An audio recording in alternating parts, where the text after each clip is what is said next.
black old lady strutting through the crosswalk like she owns the damn city? The white cop sneered to his partner before swerving the patrol car straight into the woman crossing with a cane. What he didn't expect was that the hit wouldn't kill her, but would end his career instead, because the woman he knocked down was a former federal judge, one who had presided over landmark racial discrimination cases nationwide. When the law is violated by those sworn to enforce it, whose side will justice take? What state do you live in? What do you think? At the scorching noon of a June day, patrol car number 371 tore across Hoover Avenue as if the entire city belonged to it. The officer behind the wheel had no siren on, no flashing lights, no urgent call to answer. He was simply patrolling. But the way he jerked the wheel, the way his eyes swept over each pedestrian, like he was scanning for mines in an occupied zone, made it clear he wasn't on duty. He was on a power trip. Brett Kellen, 39, a veteran cop, son of a former precinct captain, grandson of a South Division commander during the riot era. He had never undergone mandatory psychological evaluations. His file was spotless. No violations, no low performance reviews. But anyone who'd worked alongside him knew he was the kind of man you never should have handed a gun to, let alone authority. He craved the feeling of issuing orders, and even more, he craved the look of submission from those forced to obey. At intersection 14, the light turned red. A black, elderly woman slowly stepped off the curb, bent back, clutching a small, worn fabric bag. A wool scarf still knotted around her neck despite the heat. She didn't look around, didn't wave, didn't hesitate. She simply walked, each step slow but steady, eyes fixed forward, never distracted. Brett saw her from afar. He could have broken. He had more than enough time to stop, but he didn't. He squinted, sneered, and hit the gas like he'd just caught someone breaking the law. He rolled down the window, leaned out and shouted, "Old and black and walking like you own the place? You think this is your hood?" The woman didn't turn, didn't flinch, didn't curse back. She didn't even shuffle aside. She just stood right at the white crosswalk line, as if she'd heard, but didn't feel compelled to answer. Her eyes locked on to his, not defiant, not afraid, not broken, just silent, as if his words were no more than the dry hiss of a malfunctioning air vent. That gaze, that was what set Brett off. He couldn't stand being ignored by someone he believed was beneath him. The engine roared. Tires spun.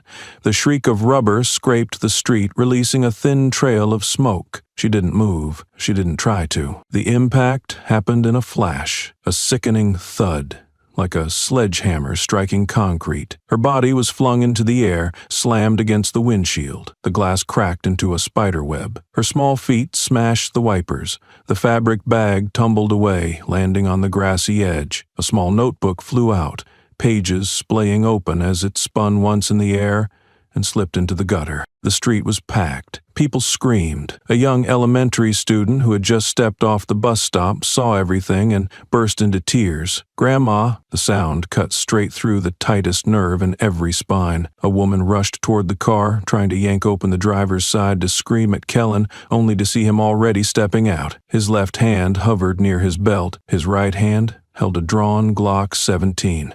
He leveled it at chest height, said nothing twice. Those approaching the fallen woman froze. Kellen didn't shout, he simply ground his teeth loud enough for all to hear. "Obstruct an officer. You all go to jail." No one dared move. A man filming with his phone lowered his arm. The woman backed away to the sidewalk, hands trembling. Kellen crouched, not to call for backup, not to radio in. He leaned over the woman, unzipped her outer pocket, and rummaged like he was searching for contraband. The woman didn't scream, didn't moan. Her breath came in broken gasps, eyes closed, brows furrowed, not with panic, but with the kind of pain that had lived in her for so long it no longer demanded a reaction. He leaned close, whispering just loud enough for her to hear, "Stay quiet, unless you want to lose the rest of those old teeth." The middle-aged man took a photo of the license plate, then raised his phone to capture the moment.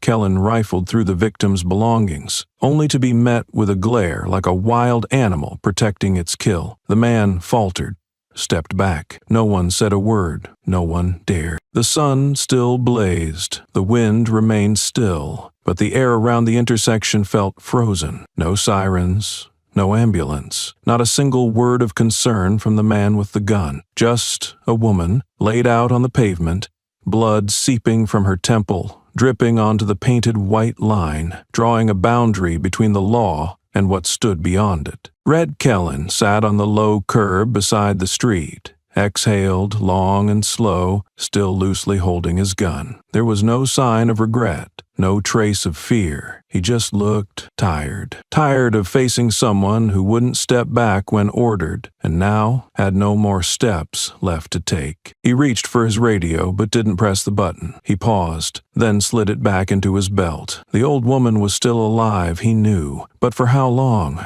and who would care? In his mind, perhaps only one equation mattered. Old, black, no ID. Who's going to take her side? He spat on the asphalt and turned back toward his car. Some people were still watching, phones sneakily recording again after missing the beginning. A few had already left. A few stayed. A few began live streaming, but none fully grasped what they had just witnessed. That strike hadn't just hit an old woman's body. It tore through the collective memory of a city that once believed the law, however unjust, was the final thread holding back chaos. But that day, on Hoover's intersection, a man in uniform proved sometimes the law doesn't protect anyone, because the one who enforces it uses it to crush those it's meant to shield. And the old woman, one who never spoke another word after the impact, remained there. No one knew her name. No one recognized her face. No one realized they hadn't just witnessed an accident. They had triggered a time bomb, buried in history, in blood, and in a silence that had lasted far too long. She didn't scream, didn't cry for help,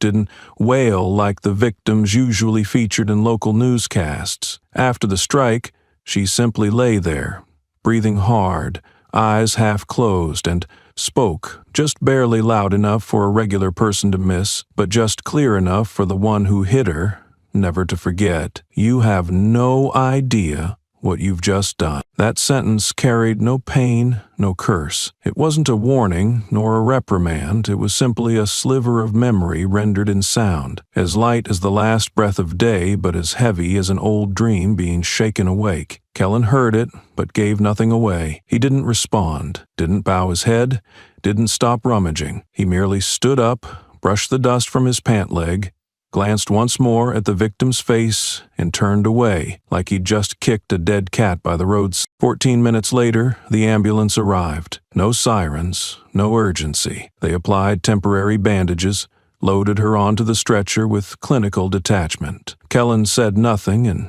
didn't follow. He stood on the curb, notepad in hand, face indifferent, as if logging a snapped power pole instead of a person. Inside the ambulance, the woman still hadn't opened her eyes. Her pulse was weak, temperatures stable, no sign of massive blood loss, but her brain remained unresponsive. A nurse checked her bag. No wallet, no phone, no ID, no insurance card, no government-issued documents, no hint of daily life, just a thin scarf, a few crumpled dollars tied with a rubber band, and a folded sheet of paper, mildewed, handwritten, ink smudged. In the emergency room, the lead doctor requested identity confirmation. She remained unconscious. The command was issued, fingerprint scan. The system glitched. A second attempt, no match. The city's resident database returned nothing.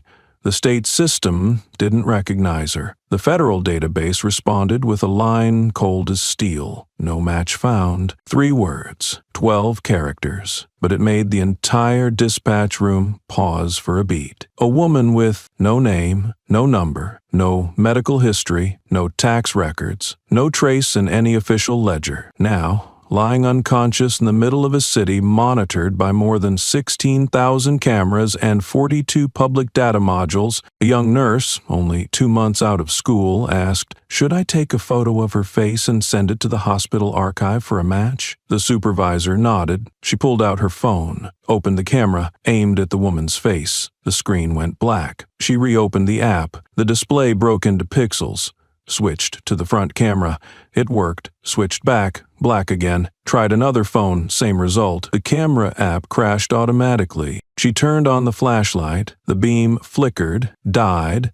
The screen turned white, then a flash of red flickered across, too fast to read, before the entire operating system was forced into recovery mode. The nurse stood frozen. The lead doctor chalked it up to a coincidence. They sent someone to retrieve a physical camera. When they returned, the woman had already been moved. No one recalled who ordered the transfer. No one logged the time. All that remained was the thin scarf neatly folded on the table and the steady beep of a heart monitor beside an empty bed. In the hospital's west corridor, a retired police officer happened to pass by. Just one glimpse through the frosted glass of her face made him freeze. His steps halted.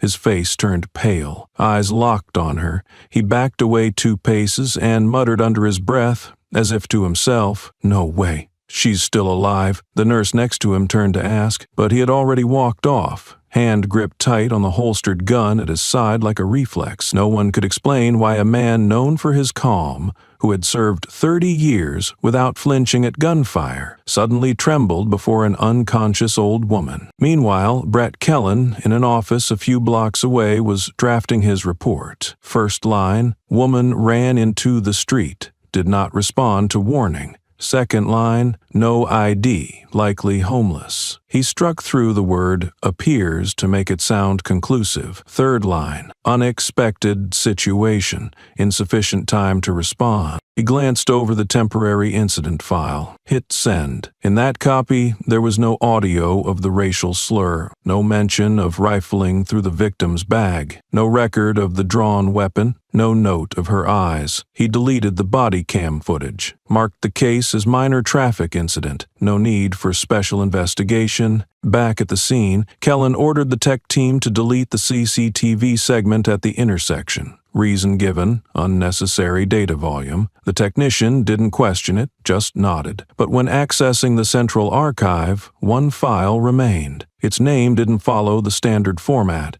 It wasn't stored in the internal server. It sat in an encrypted undefined partition labeled source 362A-external system. Kellen called in security.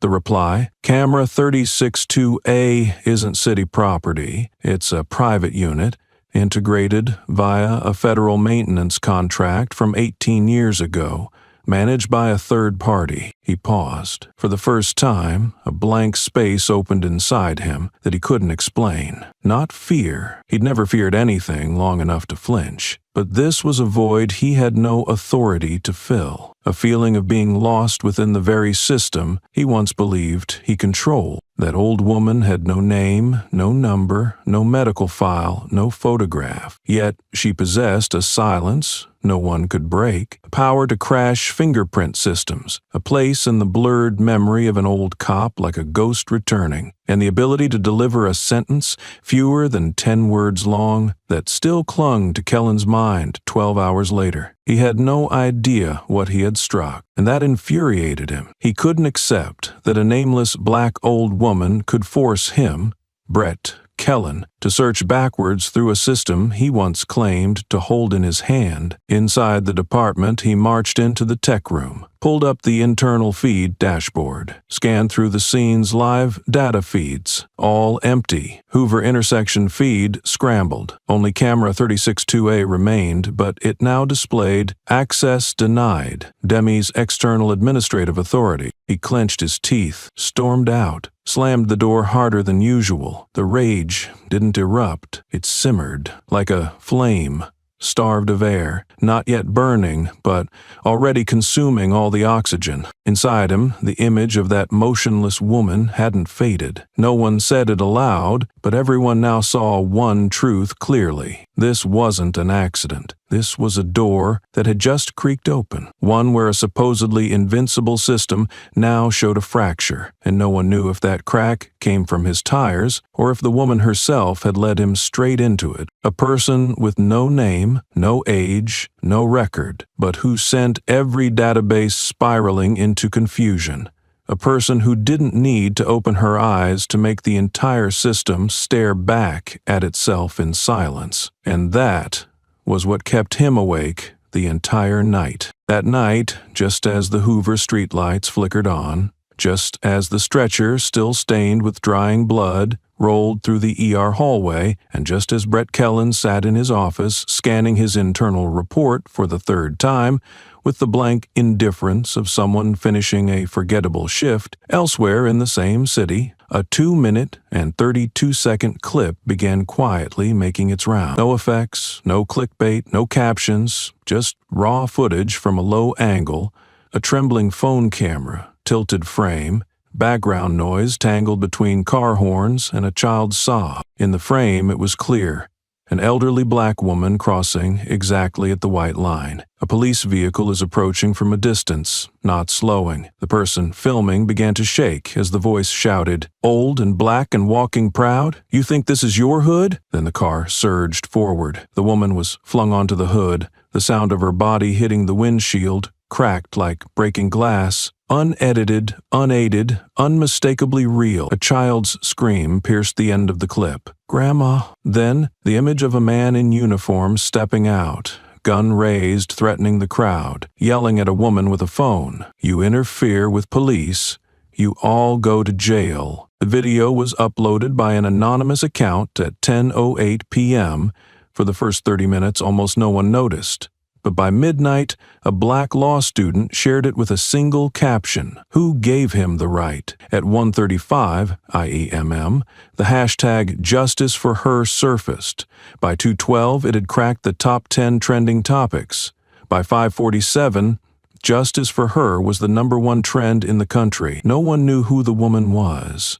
No one knew her name. But everyone saw this: an unarmed, elderly black woman hit by a police vehicle in broad daylight for no legitimate reason, without apology, without ambulance, without humanity. Independent news sites jumped in. On the Unfiltered report, the headline screamed in bold red, "She was old, black, and walking." That was enough. They broke down the footage frame by frame, highlighting key moments: the vehicle's acceleration, lack of warning signals, no attempt to slow, and no response after impact.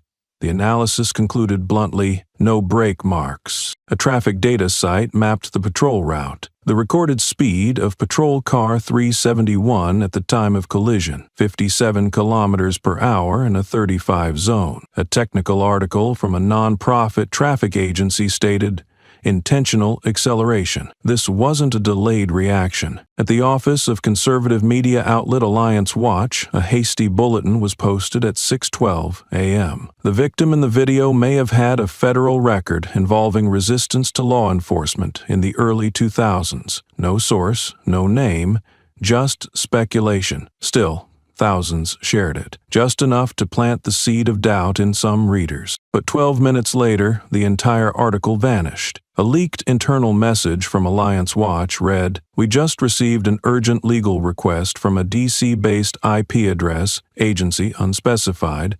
Delete immediately. No discussion. Do not ask." The admins followed orders. The legal team stopped tracing. Everyone understood. Someone very powerful did not want these accusations, fabricated or not, to exist. Meanwhile, on Twitter, hundreds of thousands began reposting the clip with one repeated question. Her name? No one had the answer. But the question became a symbol. Digital billboards lit up. "WO is she." Graffiti artists tagged walls. "She has no name, but we owe her justice." One activist wrote, "How a society treats the nameless is its sentence." By midday, a press conference was held by police department representatives and broadcast live. The spokesperson said tersely, "We are conducting an internal investigation. Please await the final report." No one asked why the dashcam was malfunctioning. No one asked why the person filming wasn't arrested for interference. But everyone asked, if she's a nobody, why is the system acting like it's hiding something very important? That evening, famed civil rights attorney Isaiah Monroe appeared on a talk show. His eyes weren't blazing, but each word hit the system like a slap. "If that were my mother, I'd burn that precinct down, and I wouldn't feel guilty." The host froze. The audience went silent. Isaiah turned to the camera and continued. If you want to prove me wrong, release her name. If you can't, shut up, because you don't deserve to be called law enforcement if you can't protect a woman crossing the street. Below the broadcast, comments erupted like a tidal wave. @woke_lawgirl. We don't need to know who she is to know he was wrong. At Union Vet 44, I used to drive past there every day. That crosswalk is brand new. No way he didn't see her. At Justice Bot.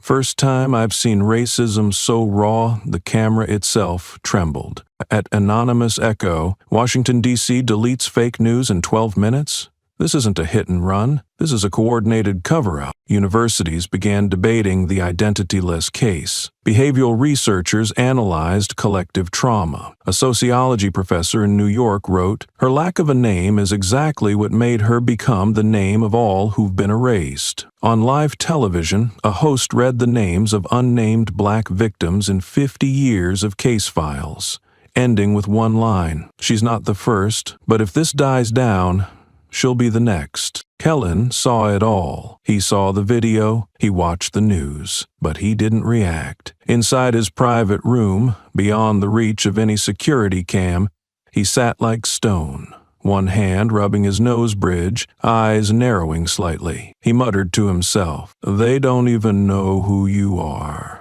and they're scared." His voice didn't tremble, but his throat was dry as sand. His hands weren't clenched, but still, as if bracing for something no one wanted to come. And he knew full well, in this city, fear never comes from the public. It only arrives when those in power suddenly find they can't control someone they assumed never existed. That shaky, off-angle, unfocused phone clip had become the epicenter of a seismic shift in public awareness, where every frame was evidence, every cry a siren, and every silence from the system only confirmed what people now believed. The truth was being buried, and someone, somewhere, was terrified that she might wake up. No one quite remembered who first called her that, Miss Lorna. It wasn't a name pulled from hospital records. She had none. It wasn't noted by any doctor. She had never spoken. It wasn't a family nickname. No relatives had accompanied her. But in the ICU hallway, where whitecoats rarely referred to patients by first names, Miss Lorna echoed like something that didn't require verification. No one explained how they knew, and no one thought to question it. It was as if the name had never vanished. It had merely been set aside, waiting for someone brave enough to speak it again. A young nurse, newly transferred from another state, asked her colleague who was the first to call her Lorna. The other looked at her without responding and simply shook her head. In that look, there wasn't confusion, but a quiet fear. The kind you feel when you realize you've accidentally touched a door that was sealed for a reason. The young nurse thought she had misheard, until a male patient, Gulf War veteran, slowly emerged from room 12, cane in hand, and stopped before the frost-glazed window where she lay on life support. He stared at her for a long time, then suddenly stepped back, voice raspy like rubber scraping dry asphalt. "It can't be. That's Mother, Chief, but she died years ago." The entire corridor froze as if he had uttered a curse. Doctors scrolling through monitors, nurses adjusting IVs, assistants just starting their shifts, all stopped. Not because of the name he spoke, but because of the tone. It didn't carry surprise, it carried horror, as though he'd just seen the one who died because of him. Mother Chief, a name once whispered in inner-city special ops units. The kind with no ribbons, no records. A name that flickered through classified security memos people later chose to forget. No photo, no age, no clear nationality, only rumor that she once led a rapid response force not under any department's jurisdiction, but with authority over all of them. Not FBI, not CIA. Under no one's command, except a direct call from Congress or the Pentagon. She was seen as a ghost within the system. Someone who could halt war with a look and end a crisis by quietly withdrawing. At the Maryland Forensic Analysis Center, the single hair sample taken from her was processed. All no match. But on the fourth attempt, when entered into a military and data database used only for individuals once linked to national protection protocols, a name emerged. LC. No photo, No title, no agency listed, just a single line beneath, subject under full classification per Clause 88, Omega Tier Strategic Framework. No one in the analysis team knew what the Omega Tier was. The reference documents offered no definitions. System administrators declined to comment. An email with no sender address reached the research group. Cease all inquiries. All activity is being logged under the National Security Act. Return to civilian investigative boundaries. A veteran journalist, no longer active, living in quiet exile in a small apartment in Philadelphia, received a call just before midnight from an unknown number. No greeting, just a single question. Do you remember the woman who interviewed you during the 2001 hearing? The man paused, then exhaled like he'd just recalled the scent of dried blood in a shelter. Lorna, right? The one who never smiled. The one who could silence a senator just by placing her hand on the table. The call ended, but the memory did not. The next day, he posted a single entry on his blog, dormant for 2 years. Title: If she's alive, then law is no longer a weapon of the powerful. The content was just one paragraph. I once thought she was a hallucination. But no, she's the reason we had bloodless years, during times when urban war should have broken out every month. In a suburban elementary school classroom, an 8-year-old girl sat before a blank page, sketching a woman in a dark blouse, head slightly raised, eyes gazing afar, hands empty but palms open. Her teacher asked, "Is that someone from a movie?" The girl shook her head. "No, I drew her. She taught me the alphabet when I was in the refugee shelter." The teacher leaned down. "What's her name?" The girl didn't look up, just kept outlining the woman's eyes. "I don't know her name, but she told me, you don't need to remember my name. Just remember what I taught you." That story spread quickly. The drawing was photographed and posted on a small online forum. No one knew who the girl was. No one could find the shelter she mentioned. But beneath the image, the pinned comment read, "She's not old. She just stepped aside, waiting for the moment to return." No hard leads, no confirmed files, no voice stepped forward to say who she was. But all around, fragments of memory, from veterans, reporters, doctors, children, began piecing themselves together, not in order, not needing evidence. They only needed one thing to survive: the belief that someone once stood behind the system, not to run it, but to keep it from abandoning its moral compass. And now, that person lay motionless in a hospital bed, while a confused society stared into the silence of a system that had allowed someone like her to be struck down in broad daylight. Then say nothing. In the corner of a small cafe, a middle-aged man, once an internal affairs investigator for the city, watched the viral clip on his phone, replaying it over and over. His hand trembled, but his eyes never left the frame where the woman was thrown onto the hood. He whispered, "That wasn't just a hit. That was a reckoning." He deleted all junk mail from his inbox, unstalled his game apps, unhid a folder buried since 2002. Inside was a single recording, a woman's voice, low, emotionless, deliberate. "My name doesn't matter. If you need to call me Elsie. I don't represent anyone. I represent what's right. Lorna, 2 syllables. Not enough to describe a legend.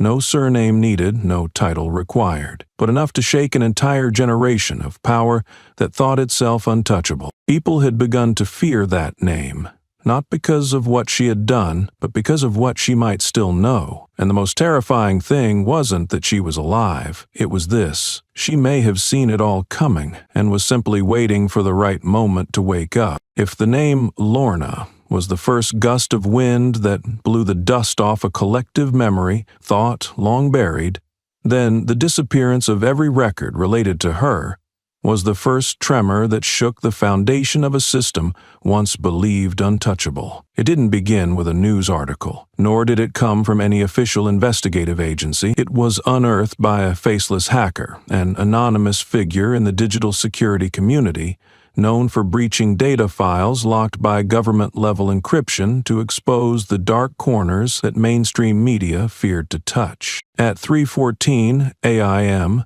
The account at Root Decay posted a single tweet, no hashtag, no emphasis, just a screenshot of a code log, file LC. Does not exist in any civil, military, or administrative database, but is listed as permanently deleted via Level 9 access. In the cyber world, Level 9 access isn't a number. It's a classification level reserved for heads of national intelligence agencies, top strategists in Defense Command, or, in exceptional cases, an individual entrusted by Congress with absolute authority to uphold foundational order when all other institutions fail. A nameless power, a fuse without a flame. At Root Decay said nothing more. But that was enough. All night, dozens of deep web forums buzzed. Why would an undocumented woman with no fingerprints matching any system be deleted by a clearance level outside any known department? And if deleted, why was the status line still visible? Because there's only one scenario where that occurs,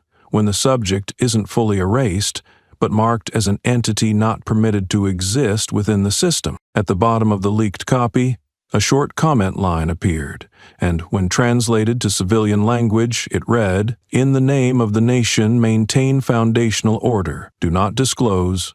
Do not restore. Do not trace." In an emergency live stream on an independent news channel, the host, himself a former cybersecurity engineer in defense, typed "foundational order" onto the screen, then looked straight into the camera, expression unwavering. "What you're seeing is no longer data. It's the footprint of someone who once had the authority to rewrite law if needed, but chose to disappear." In the city's administrative center, a hastily assembled press conference took place. Before dozens of lenses, floodlights, and microphones, Police Chief Raymond Holt, once hailed as a moral stronghold in the force, bowed his head for 10 seconds before speaking. No one asked him to. No one questioned his silence, but his eyes spoke enough for everyone. There are people in this profession's history who leave behind no medals, no textbooks, no speeches. They leave behind an absence. That absence forces people like me to reflect every time we place our hand on a weapon. If the woman lying in that hospital is who I think she is, then I don't know if I dare to ever look her in the eyes again. No reporter scoffed. No one clapped. No whispers followed that line, because it wasn't spoken to persuade.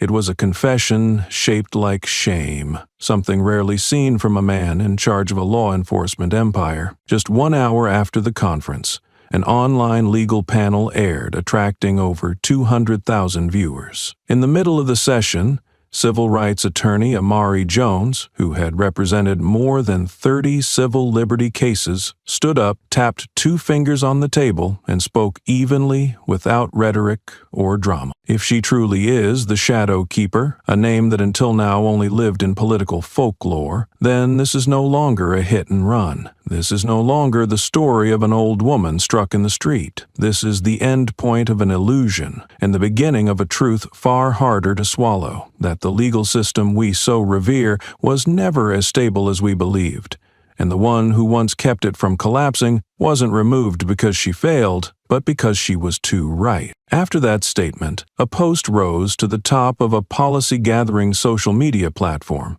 opening with the question, "Who has the authority to erase a human being from all of history without leaving even a system error?" No one answered, but dozens of accounts from research institutes, former internal officers, and journalists, once silenced mid-investigation, began to resurface strange cases from the past, laws that were quietly withdrawn without explanation, internal memos that vanished overnight, commands without signatures that the entire system still obeyed. All those fragments pointed not just to a person, but to a ghost, one who had silently kept order from collapsing, not through power, but through the mere weight of her presence. And now, that very shadow was terrifying thousands, not because she acted, but because she hadn't done anything at all, and that alone was enough to make everyone feel unsafe. In a special editorial, The Third Mirror, a publication known for analyzing hidden structures of power, wrote, "Some figures do not belong to history. They are the shadows that pass across a mirror,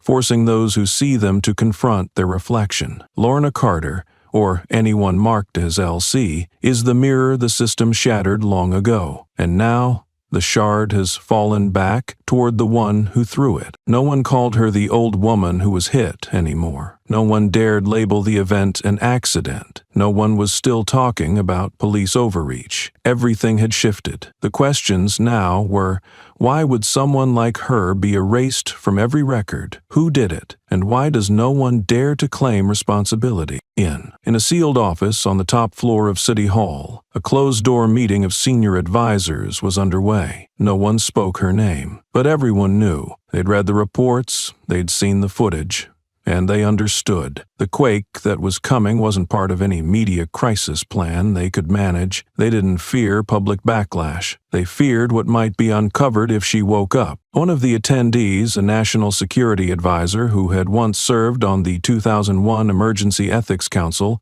stood and spoke, his voice slightly trembling. I once cast the vote to remove her from the Urban Moral Security Program. Back then, I thought I was doing the right thing, but today, I'm starting to believe we eliminated the last person who could have stopped this system from falling into the abyss. The room went silent. In a city that once believed everything could be controlled through policy, through directive, through media spin, now the return of a blank file had become the only threat they had no tools to extinguish. The system may have erased her name from the records. It may have disabled her fingerprints, blocked access, and sealed off classified archives with the highest level clearance. But there was one thing no government agency had ever managed to control: the memories of those she had once saved. And at the very moment society was spiraling over a viral video, a missing data line, and an access code no one dared say aloud,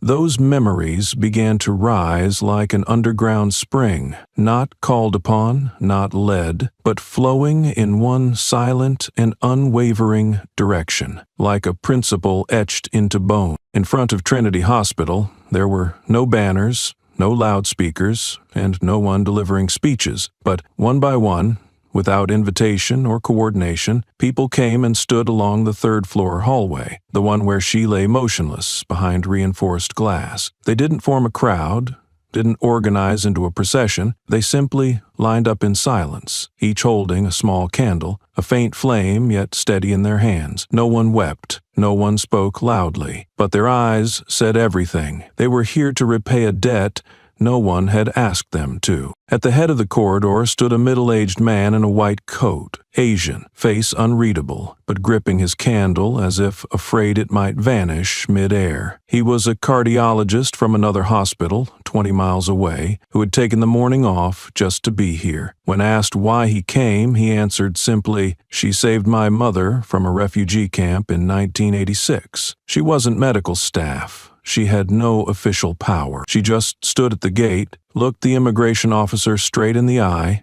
and said, 'I'm taking that woman with me.'" He raised his head, voice steady like he was speaking to no one but himself. "I haven't seen her since, but I never forgot." 4 people down stood an elderly black man in a faded coat, skin darkened by time and the dust of the streets. His hands were calloused, fingernails chipped, eyes as cloudy as rainwater under rusted tin. He was homeless, once slept on a bench 3 blocks from the hospital, and once was thrown out of a public library for body odor. Asked why he came, he grinned, a smile missing too many teeth to fully form. "She once gave me a blanket, but more than that, she asked me, 'What's your name?'" He stared toward the isolation room. No one had ever asked me that before, and after that, I remembered. "My name is Marcus." Next was a white man in his 40s.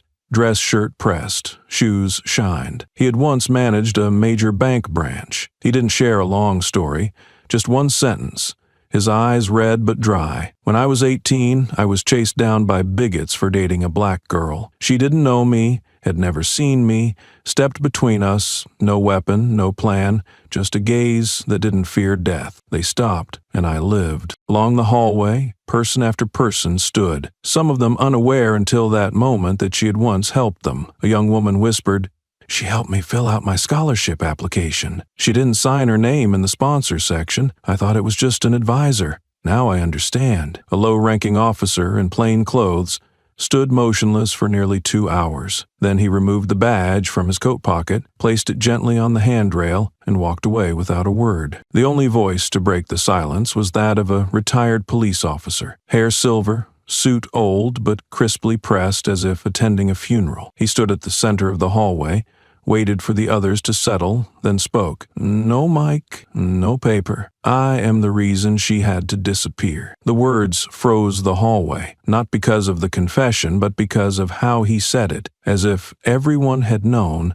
and was only waiting for him to admit it. He continued, voice steady but stripped of command. "I was once captain of the Special Response Unit. She investigated me for prisoner abuse. She didn't file a report. She didn't go public. She just called me into a room and said, 'I know what you're doing, and if you don't stop, I won't let you walk away. Not with law, but with truth.'" He paused, held up his badge, then bowed his head and pinned it back onto his coat, like a symbolic self-execution. "I'm no longer worthy of wearing this." No one applauded, no one jeered, because no one was there to pass judgment. They had come to acknowledge that in a world where justice had been shattered into commentary, where the law folded like a notepad anyone could scribble on, there had once been someone who chose silence to take action, chose anonymity to protect what was right. Candles began lining the hallway. No flowers, no portraits, just flickering flames, the only warm light against the hospital's cold, disinfected fluorescence. No ceremony, no one called it a vigil, but the press was present. They didn't ask questions, they just filmed, and let the silence of dozens speak for itself. On social media, a photo of the hallway, dimly lit by nameless, centerless candles with no signs, no slogans, became a rare phenomenon. A post went viral, author unknown. "This isn't pity, this is gratitude. And gratitude needs no protocol. It needs only one thing, to return kindness with honor." Kellen watched the footage from his phone, silent. No one knew what he thought. No one knew if he realized he had struck the person who had changed so many lives. Not through power, not through influence, but with a question, a look, a single act of naming someone correctly. And now, those people, doctors, workers, students, ex-cops, the homeless, were gathering, quietly, like a collective wound finally torn open. No one forced them to come. No one promised recognition for their presence. But they came. And they didn't come because she was a legend. They came because she never treated them as disposable. They came not to restore her honor. They came to return the piece of their own they had once owed and never got the chance to give back. No one knew exactly who was the first to enter the basement room beneath the gray brick building at 61D in the District of Columbia. Only this was certain. The lights were already on. The chairs were dustless, the tabletop without a single scratch, and the air so still it felt frozen. Not by time, but by the hand of someone who had calculated this moment long ago. On the round table of dark wood, 12 chairs were placed with precise spacing. At each seat lay a light brown sealed envelope, the upper right corner bearing the recipient's name in slanted, careful, blue ink handwriting. Alongside a single line, the same on every envelope: "If I fall, restore the truth, not the monument." They entered, no handshakes, no embraces, no introductions, no need to ask how each had arrived or what they'd lived through. Their presence in this room was answer enough. Jules Mendez, the human rights attorney who overturned a death sentence with a 12-second video, sat in chair number 3, never removing her sunglasses, resting a slim folder on the table and pulling out a yellowed slip of paper, one of the letters Lorna had once written. Beside her was Rami Kwan, a Korean-American neurosurgeon who once declined a national medal after operating on the president's son. Not out of pride, but for one reason: I won't accept something she would never have taken. Across from them sat Marcus Fielding, former FBI inspector, declared dead after vanishing from the system following a whistleblower report on internal abuses. But here he was, tapping his fingers on the table with the rhythm of a clock,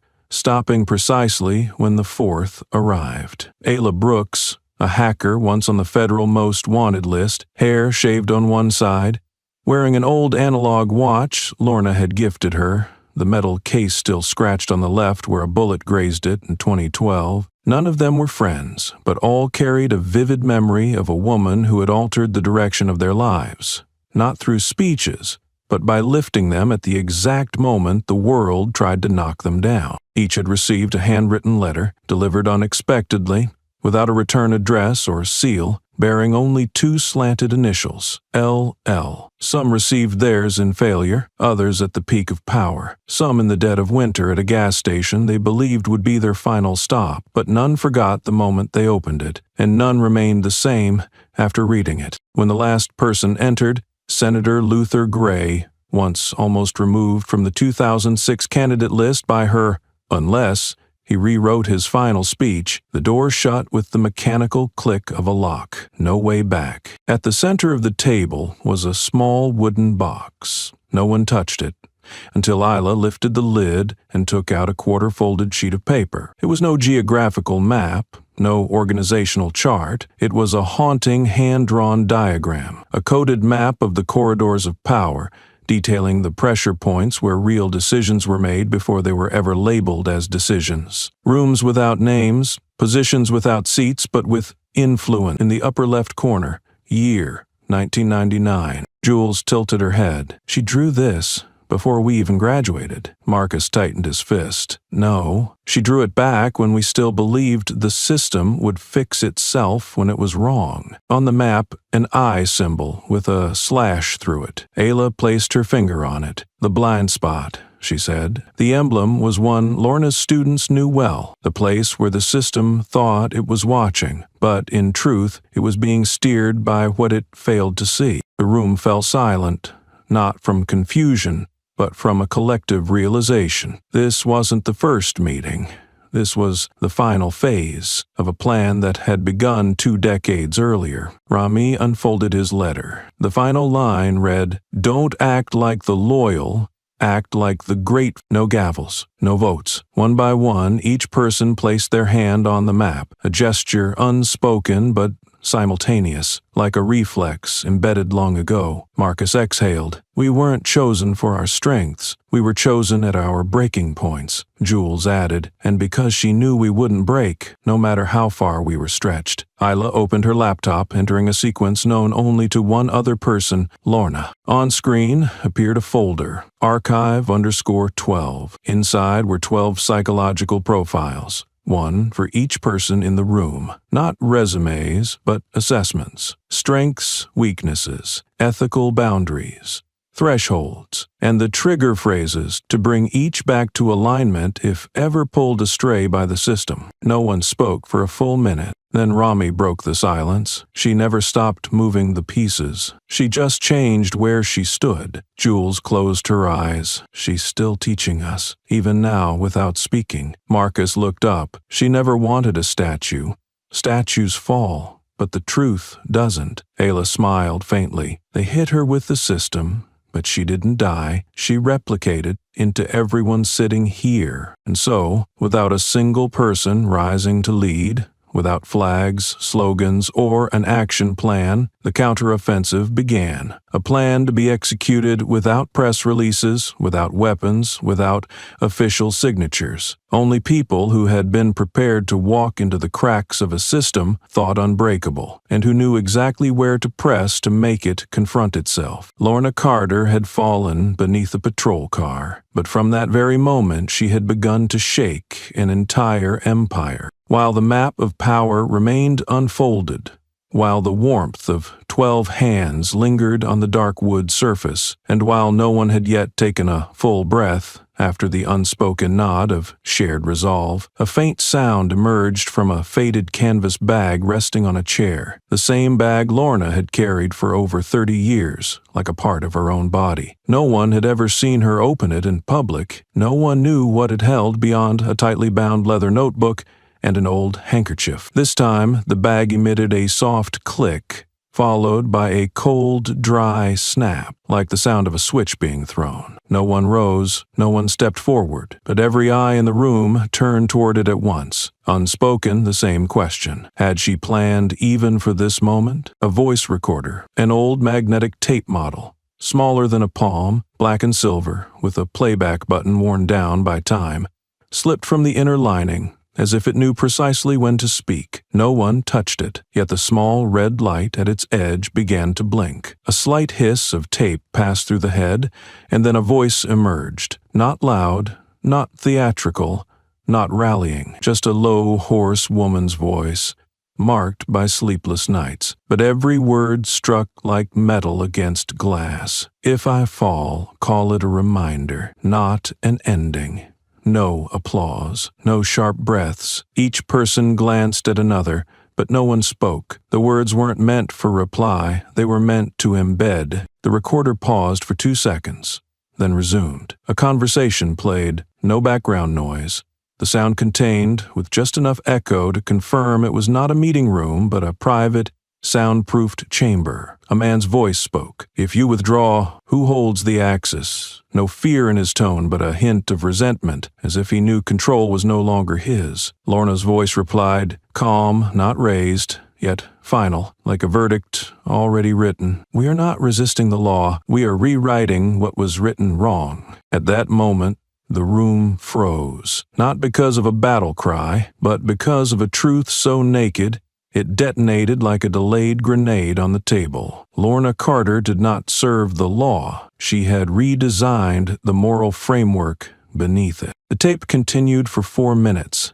No power declarations, no coup plans, no names. But each phrase, each clause, each pause made it unmistakable. She wasn't a policymaker. She was a silent architect of how power was supposed to mean something. The people sitting around this table weren't followers. They were subroutines of a moral operating system she had long since encoded into decisions, into choices, into every strategic retreat. At the end, the recorder made one final soft click. No farewell, no end of recording, just a dense silence, one that couldn't be imitated because it didn't come from the absence of speech, but from the absence of anything left to say. Ayla Brooks opened her laptop, connected the device, and entered an access code. A file appeared, code named PRJ-SS0F9. She scanned its encryption, her eyes narrowing. This wasn't a standard protocol. Embedded inside was a symbol purged from the entire Federal Intelligence Network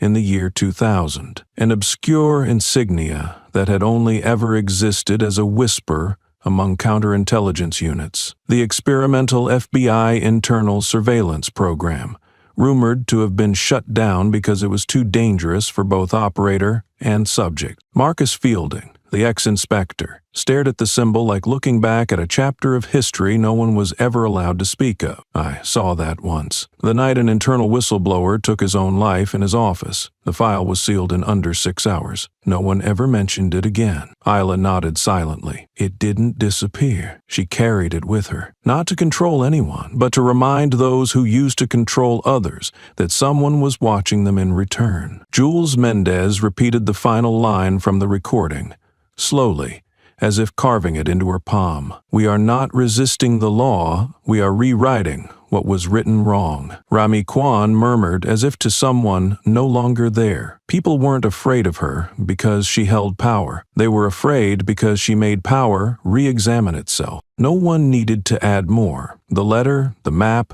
the voice recording, the internal surveillance code. None of it was meant to oppose the system.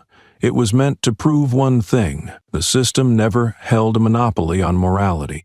And if it had ever written something wrong, for personal gain, for political convenience, for unseen agendas, there was still someone who didn't need a seat, a title, or visibility, but could still rewrite the lines that were never meant to be forgotten. Lorna Carter didn't bang on doors to claim power. She quietly redefined it from within. Without speeches, without bronze statues or ceremonial farewells, Lorna Carter began to reappear, not as a figure who once lived, but as a structure long hidden within the very foundation of the system. Old recordings, torn hand-drawn diagrams, programs, internal surveillance codes, once thought buried beneath layers of bureaucratic language, all began to glow like intersections on a spiritual map, forcing an entire generation of power to look back. And as those fragments aligned, a silhouette emerged, undeniable, not that of a powerful woman, but of a principle, one that had once been handwritten, buried, dismissed, and ultimately had to be acknowledged, whether the system wanted to or not. A senior investigative journalist, while combing through congressional archives, uncovered a 2003 meeting transcript with a small margin note, proposal rejected, 3-second doctrine bill, blocked at signing stage due to intervention by senior advisory member. The phrase was underlined in purple ink. When tracing back the document at the Legislative Library, the name listed beside unofficial intervention was written in 3 initials, L. Carter. The bill, had it passed, would have allowed police to open fire within the first 3 seconds of perceived danger, bypassing verbal warnings and situational assessment. It never became law, not because of opposition parties, but because one woman entered the chairing senator's office, sat down, and said plainly, "If you sign this, you won't be writing for the law, you'll be writing for fear." Then she left. No petition, no press conference, just a handwritten note left behind. No one is granted the right to pull the trigger as a substitute for thought. 3 months later, the bill was withdrawn, no explanation. A former senator, who once held a key role on the committee that drafted the 2004 Domestic Riot Suppression Act, spoke openly to the media after Lorna's recording was released. In the interview, he didn't try to absolve himself. He said only one sentence, which left the entire studio silent. "She once sat across from me, looked me in the eye, and said, 'I don't need power, I need what's right.' It wasn't a dramatic phrase. It carried no threats, but it was the one warning that made him pause in the hallway of Congress, just steps from the voting chamber. Documents once considered harmless began to be re-examined. What chilled officials wasn't what they discovered, but where she had quietly existed all along. The City Hall of Eldridge, where 3 police shootings of civilians occurred over 4 months in 1996, recently confirmed that the 5 current internal policing principles, hailed as the moral gold standard of the profession, were based on a document coded LC/97 pilot. This document had originally been credited to a consulting team, but handwriting analysis, margin folds, and internal notation cross-checks confirmed she was the sole author. Those 5 principles, now taught as core doctrine in law enforcement academies, had been written by a woman with no formal title, from a rented room on the 2nd floor of a district library, where she once worked as a records editor. A senior Treasury Department official, when asked about emergency budget reallocation post 9/11, unexpectedly referenced her in an internal report never meant for public release. The report stated, without the unofficial guidance of LEC's interagency collapse after September 11 would have been inevitable. She rechartered the emergency funding flow between agencies, preventing overlap and minimizing jurisdictional conflict risk. This report was never published, as her name appeared nowhere in personnel listings. But now, as the system is forced to retrace its steps, every faded line grows clearer. She was everywhere, not present, but never absent. No one recalls her running for office. No one remembers her delivering public speeches on legal reform. And yet, the very frameworks relied upon to run modern society now reveal her name in the margins. Old, faded, never read aloud.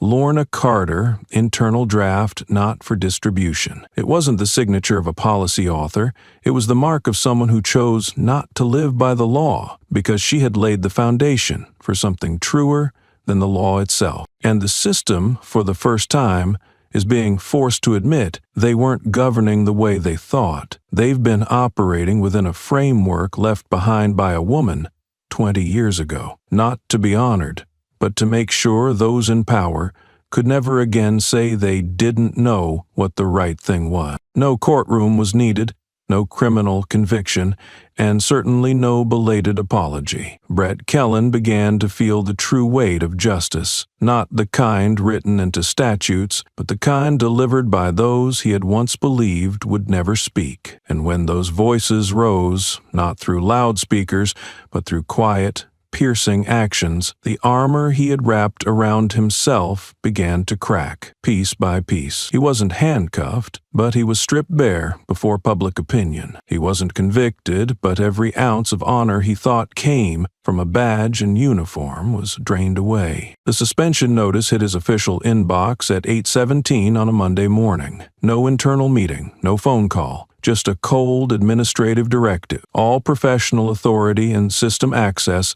suspended pending investigation. He read it 3 times, yet found no phrase stating suspended for misconduct. No mention of clear charges. What drove him mad wasn't the loss of authority. It was that no one accused him directly. It was as if the entire system had decided to amputate him from its body, without even bothering to bleed. When he walked into headquarters intending to set the record straight, no one looked up. No greetings. A young logistics staffer turned silently away from the printer. He called out to a long-serving sergeant, someone who had stood by him through 2 critical operations. The man paused, looked him square in the eyes for 2 seconds, and said, "Don't stand near me. I don't want my name attached to your mistake in the history books." Kellen lashed out, shouting in the second-floor corridor, "I'm a victim of the leftist media.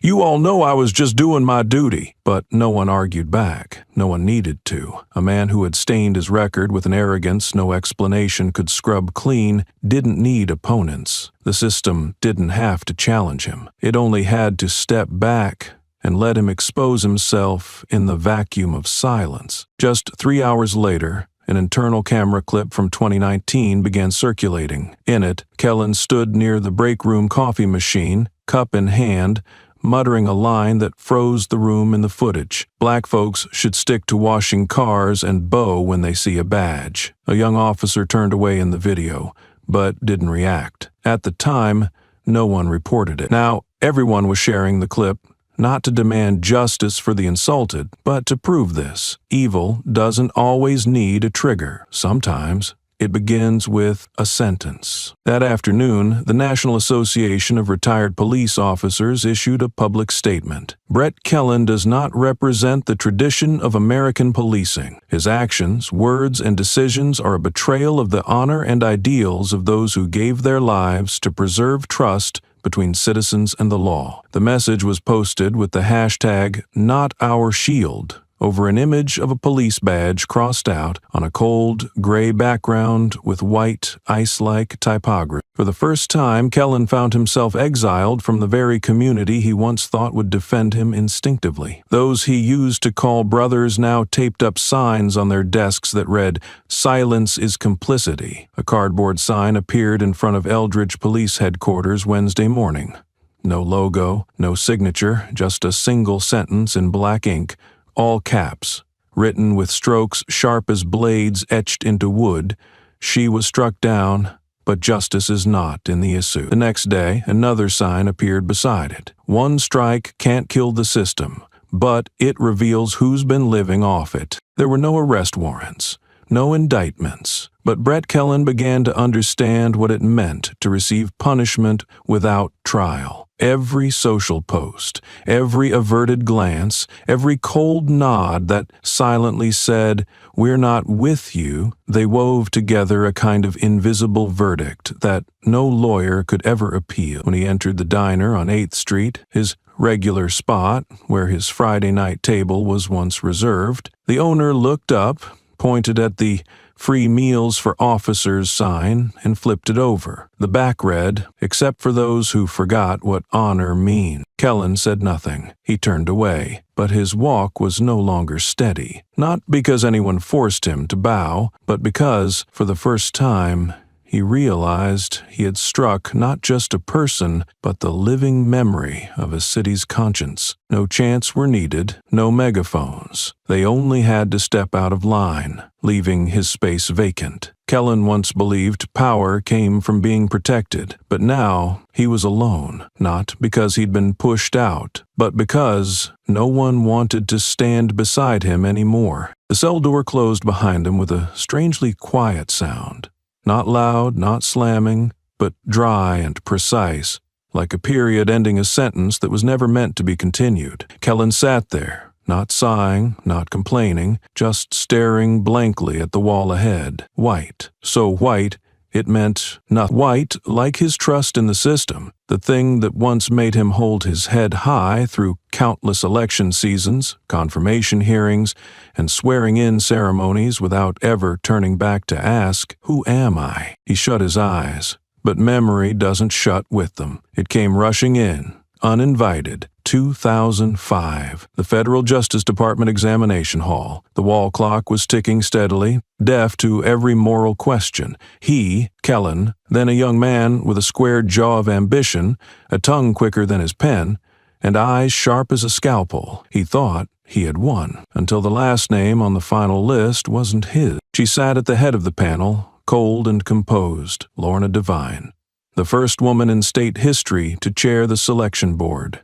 He remembered her eyes scanning his file, unblinking, unsparing. "You have talent, but I don't see integrity." One sentence. He nearly exploded, threatened to sue, to retaliate, but no one listened, because no one wanted to challenge Lorna Devine, the woman who had just drafted an ethical framework for the entire prosecutorial sector. The same woman he had now pierced through the abdomen with nothing but his blind arrogance. Kellen gave a dry laugh, but the sound didn't travel. It cracked like wind in a dry well. He braced himself and staggered into the interrogation room. There it was just him in a two-way mirror. No one on the other side. No harsh lights. Just his reflection. Exhausted, sunken, distorted. He stepped closer. The eyes in the mirror no longer belonged to the high-ranking officer once quoted on national broadcasts. They were hollow, disoriented, as if his soul had been strangled at the moment his finger pulled the trigger, not just into a woman's abdomen, but into the final shred of belief he had in justice. "Morality?" he muttered. "Morality is for display stands, not for judging the powerful." Then suddenly, his fist flew, punching the mirror squarely. The sound of shattering glass echoed like the ripping of a mask. Blood dripped from his hand, mixing with the jagged fragments scattered on the cold floor. And when he looked again, his face reflected in hundreds of shards, each one a different Kellen. The fraud, the coward, the failure, and the man who had killed the only woman who ever rejected him for the most noble reason. The door swung open. Not the interrogator, not the prosecutor, but a court-appointed attorney. An older man, salt and pepper hair, metal-rimmed glasses, with eyes sharp, as if he had just read the full file of someone unworthy of defense. "Am Paul Everett," he said, voice measured like a stopwatch. Not loud, not soft, but sharp enough to slice through the thick air. "I've been assigned to represent you." He paused, eyes flicking to the blood running down Kellen's hand. "But I won't." Kellen scoffed, voice hoarse. "The law is the law. You don't have the right to refuse a state appointment." Paul removed his glasses and wiped them slowly. "The law is the law. But I won't represent this." A thin sheet of paper was placed on the table, along with his legal credentials. Then he walked out, without a glance back, without another word, as if even a single syllable more would betray the profession he had guarded for nearly 4 decades. The cell fell silent again, colder, emptier. Fluorescent light beat down like stripes of white lashes against the peeling wall. Kellen sat back down, bloodied hand resting on his knee, his eyes vacant, staring into nothingness. Then an envelope appeared. No one knew who had delivered it, and no one announced any mail, just a typed slip laid silently on his table. "The man who struck down the woman who wrote the law he once served. This is not tragedy. This is justice." Each word drove in like a nail through his spine. No signature, no trace. But he knew someone inside the system had spoken, not to judge, but to sentence. What he once believed was a fortress, now nothing but a blank canvas. Former colleagues hadn't visited. No calls, not a single message. No editorials in his defense. Even the news anchor on last night's broadcast read his name slowly, then paused for 3 full seconds before moving to the weather, 3 seconds longer than most life sentences feel. Kellen sat frozen. He had never felt this before. The sensation of a man who once stood atop a tower, now turned away by the very stones beneath him. No one pushed him. He had jumped, but only now, amid cold walls, bleeding hands, and blurred eyes staring at words typed in judgment, did he understand. Collapse does not come from the outside. It comes from within. When a man is finally forced to face the cruelty he once justified in the name of the law. The shattered mirror still reflected part of his face, a lingering reminder. Nothing whole can stand when built upon denial. And if a name that once made the entire system bow now lived only as a fracture on broken glass, then who was truly being judged? The answer doesn't live in courtrooms. It isn't buried in case files. It lives in the silence between 2 breaths, where Kellen, for the first time, saw himself, not as a cop, not as a citizen, not as a vessel of justice, but simply as a man who lost everything on the night he thought he had won. The Monday morning city council meeting began with an unusual silence. No rallying horn, no gavel strike, no customary lengthy introductions. People sat upright in their chairs, back straight but eyes darting, as if something was about to happen, yet no one dared to name it. Then the chamber doors opened, not forcefully, not hurriedly, just a soft sound, like time turning over, and she entered, Lorna Devine. No introduction, no escort, no explanation. She didn't bow to anyone. No one dared approach. She wore a black cloak, buttoned up, leaning on a cane, her posture as straight as a cathedral column, the only thing in that room untouched by the erosion of time. No one invited her, but the front row seat immediately became vacant. No one spoke, but every gaze shifted aside. She sat down, right at the center, both hands resting on her cane, eyes wide open but not focusing on anyone in particular. That gaze, so still that even those seated behind her felt it piercing through their necks, cutting through layers of suits, positions, and accolades accumulated over the years. Council Chairman Gresham tried to maintain composure, but the paper he held began to tremble slightly. His voice turned hoarse at the opening line. "We need to reassess the entire ethical review and internal appointment process." A sentence that seemed rehearsed but now came out offbeat, staggering, like a drunk stepping onto a confessional pulpit. In the chamber, a young secretary stopped typing because her fingers couldn't hit the right keys. A reporter from the district newspaper held a camera but couldn't frame the shot correctly as the lens kept shaking. They weren't trembling because they feared Lorna would speak. They trembled because she said nothing. No justification, no outcry, no need to point fingers. That silence was like a wordless indictment, forcing everyone to read their part in it themselves. The air thickened, dense like lingering cigarette smoke. Then, from the back row, a 6th-grade student stood up. The boy said nothing, just walked forward, placed a hand-drawn picture on the podium, and returned to his seat. In the drawing, Lorna appeared in firm pencil strokes, a stern face, and unwavering eyes. Below the drawing was the only line: "Justice doesn't need words, just a look." No one picked up the paper. No one dared to fold it. Gresham paused. He blinked, exhaled, then spoke so softly the microphone couldn't catch it. I think it's time we listen to this silence." The sentence fell like a pin drop in a temple. Lorna still sat there, unchanged posture, unblinking, but everyone in the room began to feel their chairs grow colder, not because of the air conditioning, but because their self-respect had never been so exposed. A council member who had abstained from voting in the Rick Soloway case mumbled something and quietly bowed his head. No one mentioned Kellen. No one brought up the night he shot someone, but every face in the room understood Lorna didn't come to expose anyone. She came to be a mirror that doesn't shatter, doesn't distort, doesn't wear ethical slogans on the outside. A mirror that made those who once claimed to uphold order startle at their reflection and no longer recognize themselves in it. When the meeting ended, no one stood up hastily. No applause, no chair scraping.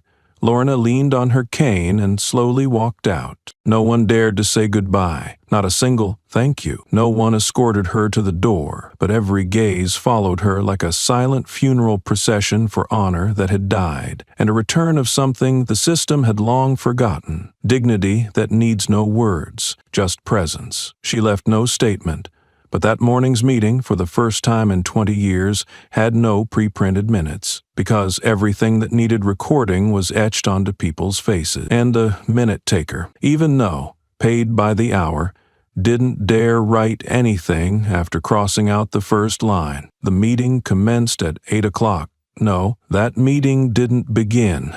It ended an illusion. What they didn't know was that she had never truly left. Her presence had never depended on office, never needed cameras or podiums, because when a system believes it has silenced a voice, it is silence itself that proves it never had control over anything but its paranoia. And that morning, the paranoia was ripped wide open. At 8:40 a.m., a group known as Legacy 12, an alliance of former advisors, students, and associates of Lorna Devine, released a 13-minute audio recording on the homepages of the state's 3 largest media networks. No prior announcement, no promotion, no hashtags. Just one headline: Cold as Steel. Classified recording, August 3, 2002. They thought no one knew, but she did. The first voice was that of a middle-aged man, dry, detached, with the tone of someone used to giving orders from the shadows. She's not an official. She's a walking courtroom, and nobody wants to be judged every time they pass a hallway. Another voice cut in, harsh and irritated. She's got voters believing ethics matter more than strategy. Our strategy is to militarize patrol, not sermonize.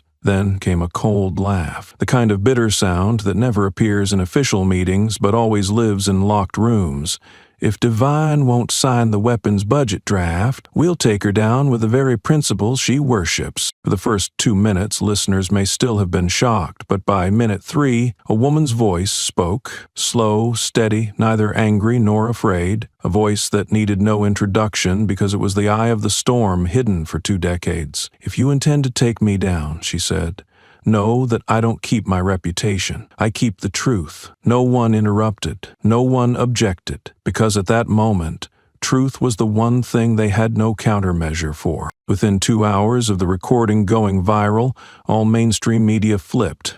No more neutral analysis, no more historical context, just headlines that pierced the system's gut. 20 years of inner-city manipulation. One tape could reopen a federal investigation. Lorna Devine, ousted for refusing police militarization. Official says she's a walking courtroom. Then buried her alive. 1 hour later, City Hall shut down comments across all social platforms, but it was already too late. Thousands had downloaded the file, split it, and analyzed every word, every breath. A State University linguistics professor publicly confirmed the recording was unedited, uncropped, and untouched. A former FBI audio expert declared every vocal frequency matches internal government audio logs from 1999 to 2003. There was nowhere left to hide. People began asking, why was the woman who wrote the ethical framework of public office removed from the very system she built?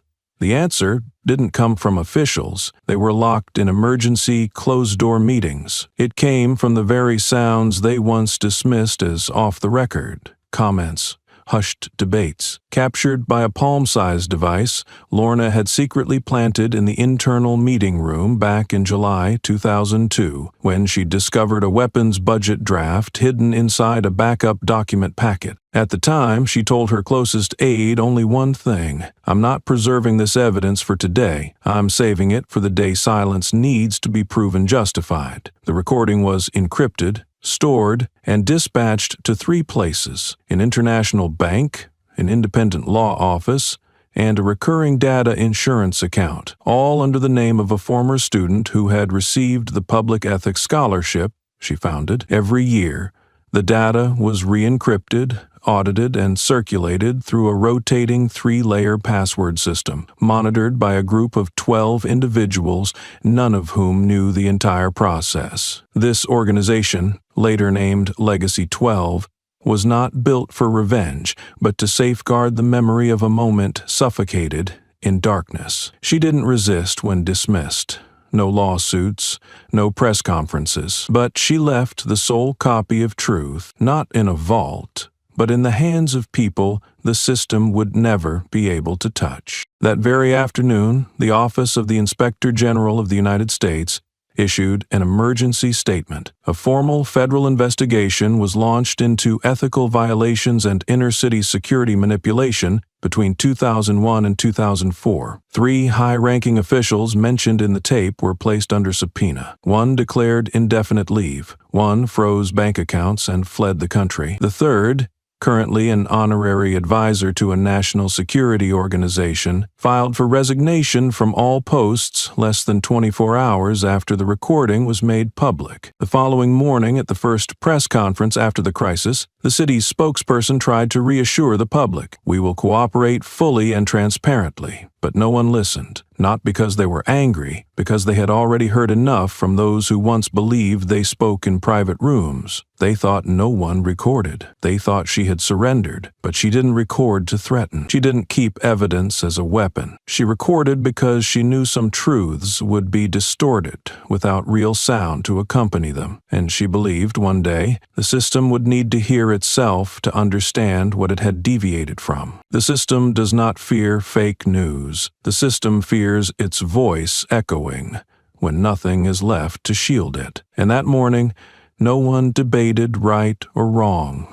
They simply sat, played the recording from the beginning, and heard themselves through the woman they once believed had been erased from history. She didn't need to stand. She didn't need to appear. She didn't need to repeat a single word, because what she had said was protected not by power, but by method, not by title, but by principle. And in a world where everyone believes no one is listening, the one recording is the only person who never needs to shout to be believed. The hearing was scheduled for Thursday, precisely 8 in the morning, in Chamber 1 at a room that had witnessed the state's most illustrious hearings, the kind that shook systems and rewrote narratives, and also the very place where Lorna Devine once sat in 2001 to hear an administrative indictment read aloud, incompatible with the city's fiscal direction. Back then, the voice reading the charge was resolute, and the council members' eyes were sharp as blades honed by budget. But 24 years later,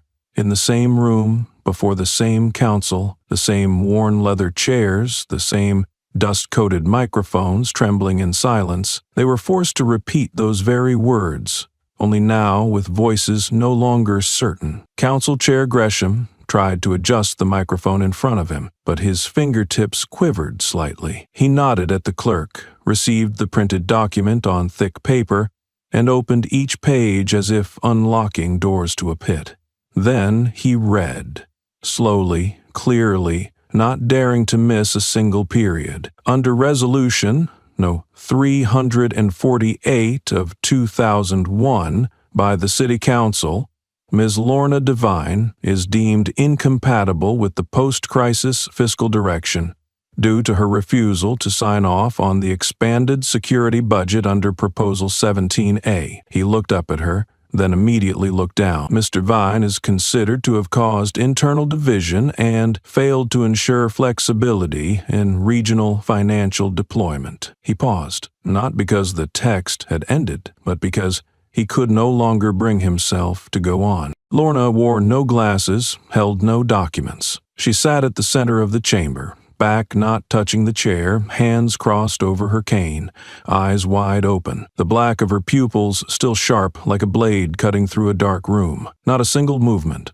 no lip twitch, no tilt of the head. It was as if she hadn't come to listen, but to see. And that gaze cut through every layer of cloth, every title, every justification, steeped for 2 decades in bureaucratic ink. Gresham placed the old indictment down. He cleared his throat, but No sound came out. An elderly representative stood, a man who had once voted to dismiss her in his youth, now bowing his head as if repenting a debt left unpaid. But he wasn't called upon, because no one on the council dared to ask her anything, until a young voice rang out.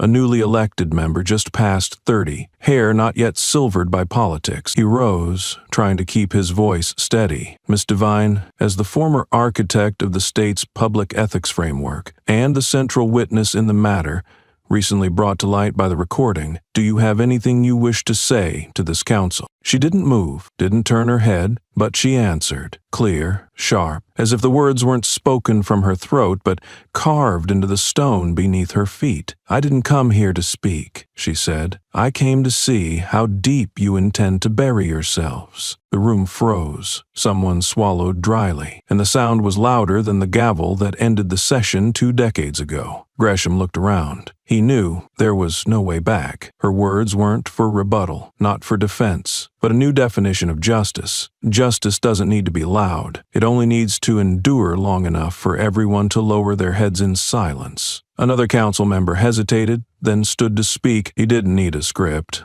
Not because he had memorized it, but because no paper could contain the shame. "Ms. Devine," he looked up, eyes reddening, "I am a product of the very system you built. I received the Devine Scholarship. I studied transparent conduct from your ethics curriculum. But when I came of age to serve on this council, I didn't dare to defend those values against the vote." She looked at him, no nod, no scorn, but that gaze told the room she had long since forgiven, but never forgotten. Forgiveness isn't letting go. Forgiveness is remembering, so it will never be repeated. And within that memory, the true betrayer must live forever in silence. No one said anything further. No one followed up. No motions were made. No one rose to suggest the hearing move on to the next item. Because no one could say for certain at that moment whether the hearing still belonged to the authority of the council. The chamber was no longer a chamber. It had become a holding cell for morality, where those who thought they held the keys were now locked in by a gaze that never blinked out of memory. The clerk didn't record the minutes. No one reminded her. No one instructed her to. But everyone knew not a single word from this hearing should be written down, not because it didn't matter, but because it transcended what paper could hold. What took place in that room wasn't a procedure. It wasn't politics. It was an excavation without picks or shovels, just memory. And that memory had been preserved for 24 years by none other than Lorna Devine, not by power, but by principle. No one dared strike the gavel to close the session. No one knew when it had truly begun. And no one in that room, ever again, dared to call themselves a servant of justice without first having looked into her eyes while she sat there, not to speak, not to plead, not to accuse, but to force each of them to hear themselves, not through microphones, not through transcripts, but through the kind of shame that can never be silenced. No one knew why a hearing video that was never officially broadcast could spread so fast. It needed no licensing, no subtitles. Every glance, every word from Lorna Devine in the frame was enough to silence all commentary. But some didn't just watch that video. They lived inside it. They were the witnesses of an era she once mentored, guided, and shaped, and also those who had turned their backs on her, not with violence, but with choice. And now, no one forced them to speak, but they knew. Truth needs no law to compel it. It only waits for the moment when the person in the mirror can no longer meet their own eyes. The first to speak was Jerome Vellner, formerly Chief Financial Officer of the Eastern Federal District. 23 years ago, he was the final sign-off on the revised budget that slashed funding for the Civic Welfare Program, one of the last initiatives Lorna fought to protect. When the press asked why, he had replied curtly, "Fiscal policy is reality. Ethics is a luxury." Now he no longer works. He no longer has a home. He resides at St. Lucas Retirement Home, a facility once quietly funded by a foundation she created. On a Saturday, when a documentary crew came to film, he walked out on his own, sat on a decaying wooden bench, and looked straight into the lens without asking to blur his face. "She once told me," he began, still bearing the dry tone of a man used to giving orders, that power means nothing unless you're willing to be held accountable. He gave a half smile. I laughed at that.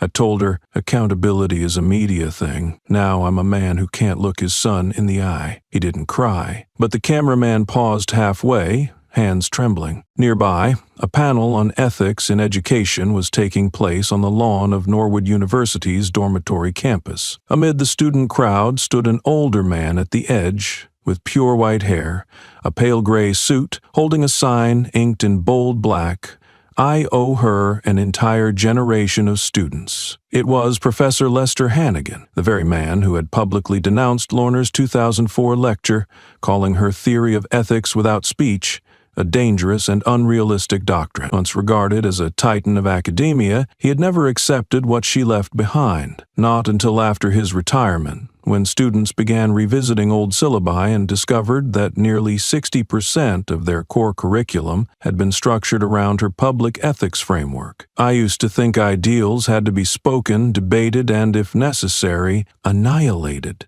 to survive, he said, holding the sign not outward but pressed against his chest like a medal he didn't deserve to wear. But she taught by silence, and the most frightening part was that her silence made us afraid to speak. None of them apologized, because they knew apologies held no meaning now. No one begged for forgiveness, because forgiveness was never something she demanded. They simply stepped forward, like people who had walked a full circle through the system, only to find there was no retreat. It surfaces from the lowest depths. And when truth has no retreat, it surfaces from the lowest depths, where those who once smirked must now learn to fall silent. A former congressman named Paul Merritt, who had voted to revoke Lorna's ethics mandate in the infamous 2001 hearing, made a surprise appearance in a televised interview, unscheduled and without PR coordination. He didn't sit in the guest chair. He simply stood behind the camera, and when asked to comment, he said, "Only one sentence. She once taught this entire city without ever needing to raise her voice." Then he left, never returned, left no card. At Central Park, a modest exhibition was being held by students. They had pasted excerpts from her ethics curriculum onto temporary wooden boards. Beneath the pale yellow lights, an elderly woman, gray hair, worn wool coat, stood still for a long time before one quote, "Don't let power teach your child how to bow. Teach them how to face consequences." She didn't read it aloud, but her lips moved, each word returning like an echo through memory. It was Helen Kranz, former head of the city's legal department, the one who authored the repeal of the Transparency Act Lorna had proposed in 2000. She had personally signed the removal of funding for ethics education at the elementary level, justifying it as not cost-suitable policy investment. But that morning she stood there for nearly an hour, eyes fixed. When someone recognized her and asked if she had anything to share, she simply said she wasn't the one left behind. We were the ones her teachings left behind. No one expected that the final person to speak that day would be John Richter, a media strategist who had produced dozens of attack segments against her during the state-run media campaigns of 2003. He had once dubbed her the Queen of Hollow Morality in a scathing op-ed. But this year, he walked up to the steps of his old news studio and placed a framed photograph of young Lorna, an original image from 1986 when she was awarded a medal for juvenile justice reform. The photo had yellowed with age, but he encased it in glass, attaching a handwritten note scrawled beneath. "There is no such thing as hollow morality, only people too empty to understand it." He gave no interviews, no live stream, no YouTube redemption channel. He just stood there, in silence. None of them needed praise for returning. None deserved to be labeled awakened, because they weren't awakened. They simply could no longer stay silent, and that inability to remain silent, that was the proof her teaching still worked. As a reflex, slow, late, but not lost. She didn't see them. She didn't appear. She demanded nothing of them, yet they still came, one by one, not by order, not by trend, not out of guilt, but because at last they felt the emptiness that credentials, votes, and prestige could never fill. They didn't need forgiveness. They only needed to tell it, to the public, to their children, to themselves. No one called it repentance, because repentance asked to be pardoned, and they only wanted to confess one time to the truth. There were no handcuffs, no detention center, no criminal conviction spanning hundreds of months, no headline-grabbing pronouncement. When the name Kellen Soloway was called at the final disciplinary hearing, only a low male voice, measured, neutral, with the cadence of legal formality, read out a string of words so concise it bordered on irreverence to those who still clung to the prestige of old power. Yet no one objected, no one stood, and no one wept. Because this wasn't a judgment of a single act.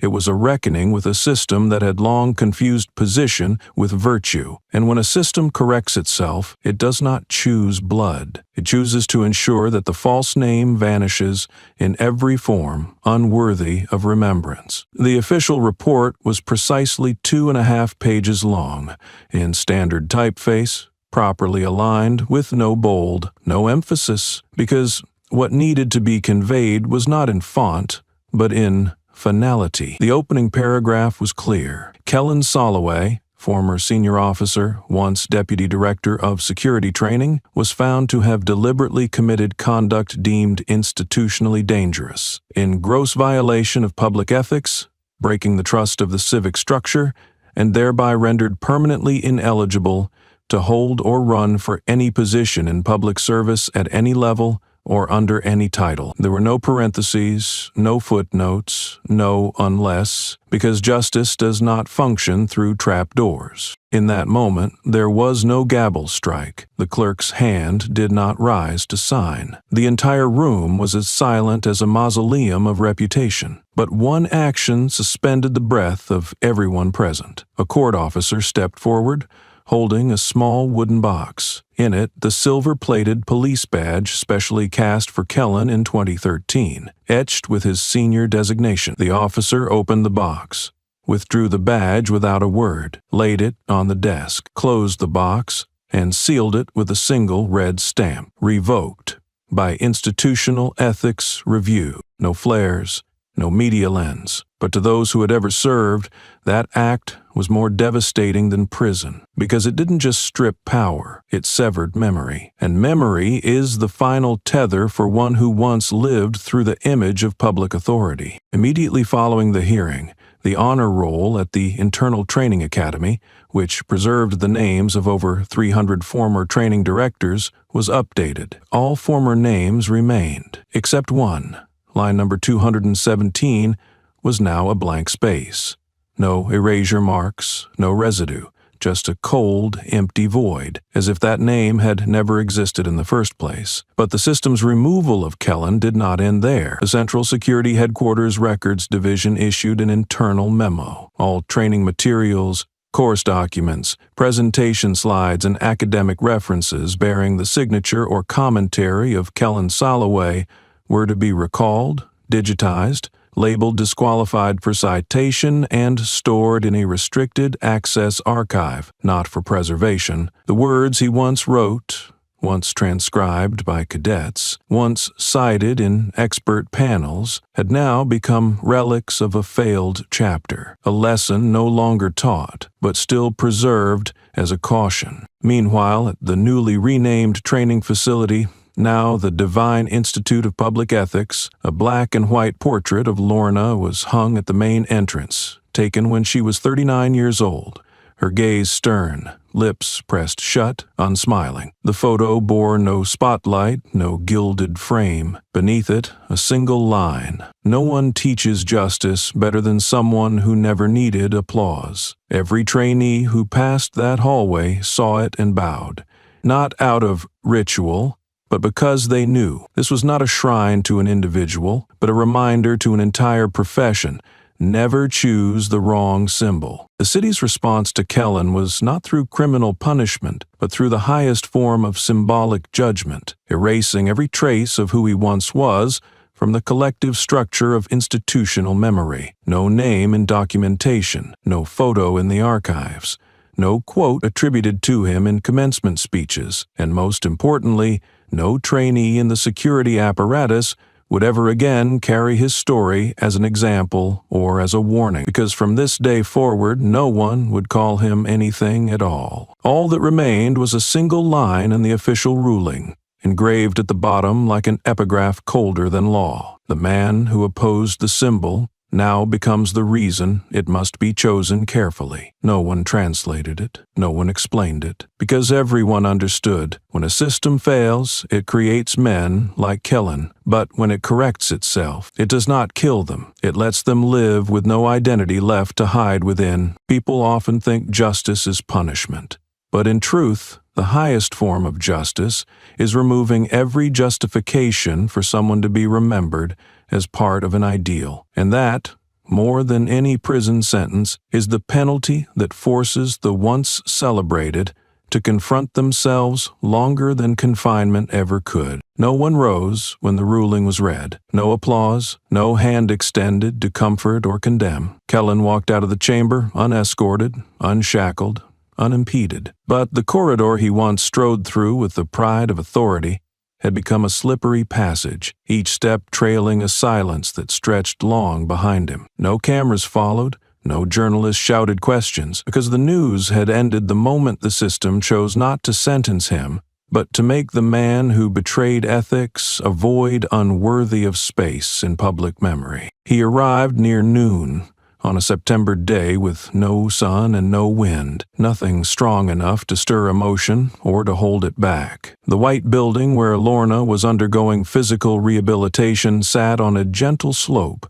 surrounded by maple trees in the middle of shedding their leaves, still and watchful, as if even nature understood this was not a day to intrude. Kellen Soloway, once the man who orchestrated critical internal security meetings, once able to dismiss officials with a single phone call, now walked slowly, his hands loosely bound by soft plastic cuffs, not because he was being restrained, but because he had nowhere left to escape. The meeting was approved 49 days after the institutional verdict, not out of legal obligation, not out of emotional impulse, but simply because a request left unanswered had, at last, found no reason to be denied. He entered the room, like a man stepping through the grave of the very moral order he had helped construct. She sat by the window, her chair tilted toward the light, hands resting atop her cane, head unmoved, body still. On the table sat a teacup, untouched. Behind her hung a single black and white photo of the old city hall, taken in 1978, when the city had no dedicated budget for ethics training. The escort stopped at the doorway, offering only one line, 10 minutes.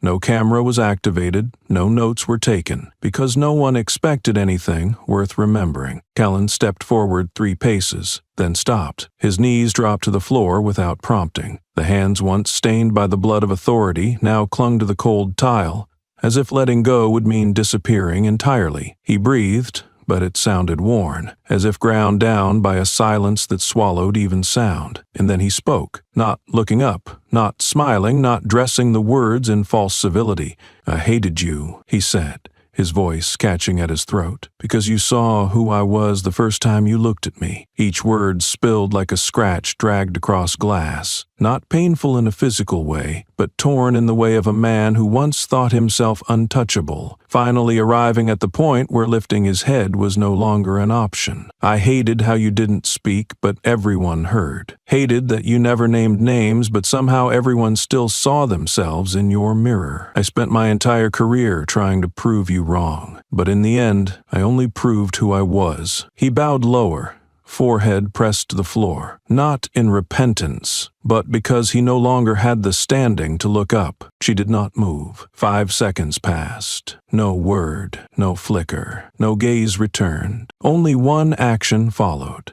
She turned her face away, a slow, final, absolute gesture, as if to say, without speaking, "I do not forgive," as if to declare, without shouting, "You are not worthy." Because turning away from a man on his knees is a verdict that cannot be appealed. And in that moment, Kellen understood it was not that he was hated, but that he no longer held enough significance to exist in the eyes of the woman he once tried to diminish. The ending wasn't in a final line, it was in her right to remain silent, and she wielded that right the way dignified people end every confrontation, not with words, but with eyes that choose not to meet. A nearby nurse stood without interfering, without hurrying. She simply stepped forward, placed a gentle hand on Kellen's shoulder, and spoke with a tone like the closing of a case file. Some apologies aren't heard because they never earned the right to be acknowledged. The statement wasn't aimed at anyone in particular, but everyone understood. An apology built on the ashes of a collapsed reputation isn't redemption. It's just the faint echo of an ego too large to realize it had erred. Callan rose, eyes red, leaving the tears untouched. He turned his back and walked out. He didn't ask for more time. He didn't look back. His steps were steady, slow, but no longer heavy, because the weight was no longer in his hands. It had fallen behind him, resting in a room where a woman who needed no words had silenced an entire era. When he reached the hallway, no one asked how he felt. There were no reporters, no spectators, because shame, at its most profound, doesn't need witnesses. It only needs to replay itself in one man's head forever, and he would live on, day after day, with that final image, a gaze that never came, a face turned away, and a truth unspoken that nonetheless shattered every last illusion of forgiveness. 10 minutes passed. No transcript was made, no recording saved, no summary written. No one in the system filed a report of what was said. But everyone present that day, from nurse to escort, knew something had ended. Not a life, not a career, but the very ability of a name to exist in the memory of a people. The door to her room closed. The tea remained untouched. She spoke not a single word the entire afternoon. But when dusk fell across the window pane, the light caught her face, and her eyes were still open. Not shut, not dry, not waiting, because she had never lived this life to wait for men like him to change. She had simply stayed long enough for them to run out of lies when forced to face themselves. 1 week after the final meeting, City Hall held a ceremony without a name, without a portrait, without a single reserved seat. No one called it a memorial, a tribute, or commemoration. The announcement posted on the gates of Public High School, No. 4 read simply, "Presentation of a special document archived by the Divine Institute of Public Ethics, intended for the generation yet to be born." No one fully understood what it meant. Yet that day, the auditorium was packed. There were no politicians, no celebrities, only students, teachers, parents, and children who had never heard the name Lorna Devine until their eyes first met a handwritten letter, slanted and even, unembellished, yet as if every word had been steeped in truth. The letter was enclosed in an ivory paper envelope, sealed, with a single line handwritten on the front. If you are reading this, it means your mothers live in a society that knows how to listen to silence. No exclamation marks, no grand declarations. But everyone in the auditorium felt a quiet weight descend, not out of sentimentality, but out of the unsettling awareness that they had never been worthy of being the recipients of such words. The letter was barely 300 words long, but no one who read it felt lighter. She made no mention of enemies, no references to hearings, no recollections of her dismissal or defamation. In the letter, no one was blamed, no one praised. There were only 5 vertical lines, brief, undiluted, like 5 wooden posts erected in a field of faith once plowed to ruin. "If you wish to live as free people," she wrote, "hold on to 5 principles. First line, never bow even to kindness if it asks you to surrender your principles. Second, do not act in anger, but if you see injustice, do not wait to calm down before acting. Third, never overlook the truth, even if it costs you your popularity. Fourth, never speak merely to be loved, because love must be sought, not begged for. And the final, do not die for honor is not something to die for, but to live long enough to make real." No one in the hall moved when the letter reached this part. A student in the 3rd row, A ninth grader named Nadia was chosen to read it aloud to her class the next morning as part of the newly introduced civic ethics curriculum. She stood, held the paper with both hands, her eyes unblinking, her voice steady but faltering at the final line. "The law is a stick," she read, "but ethics is the hand that holds it." No one clapped, no one asked what she understood, but when she folded the letter, placed it on her desk, and returned to her seat, her shoulders trembled. Not out of fear, not from mere emotion. She cried and didn't know why. The teacher did not console her. No one laughed. Another student leaned over and whispered, "Feels like she didn't write it for us, but for someone not yet born." And everyone nodded, without needing another word, because that letter, just a few hundred words, had accomplished what thousands of pages of textbooks never had. It made a generation raised on directives and disciplinary reports pause, for the first time, to ask who holds the stick, and do my hands carry enough ethics to keep it pointed true. The government made no move to censor the letter.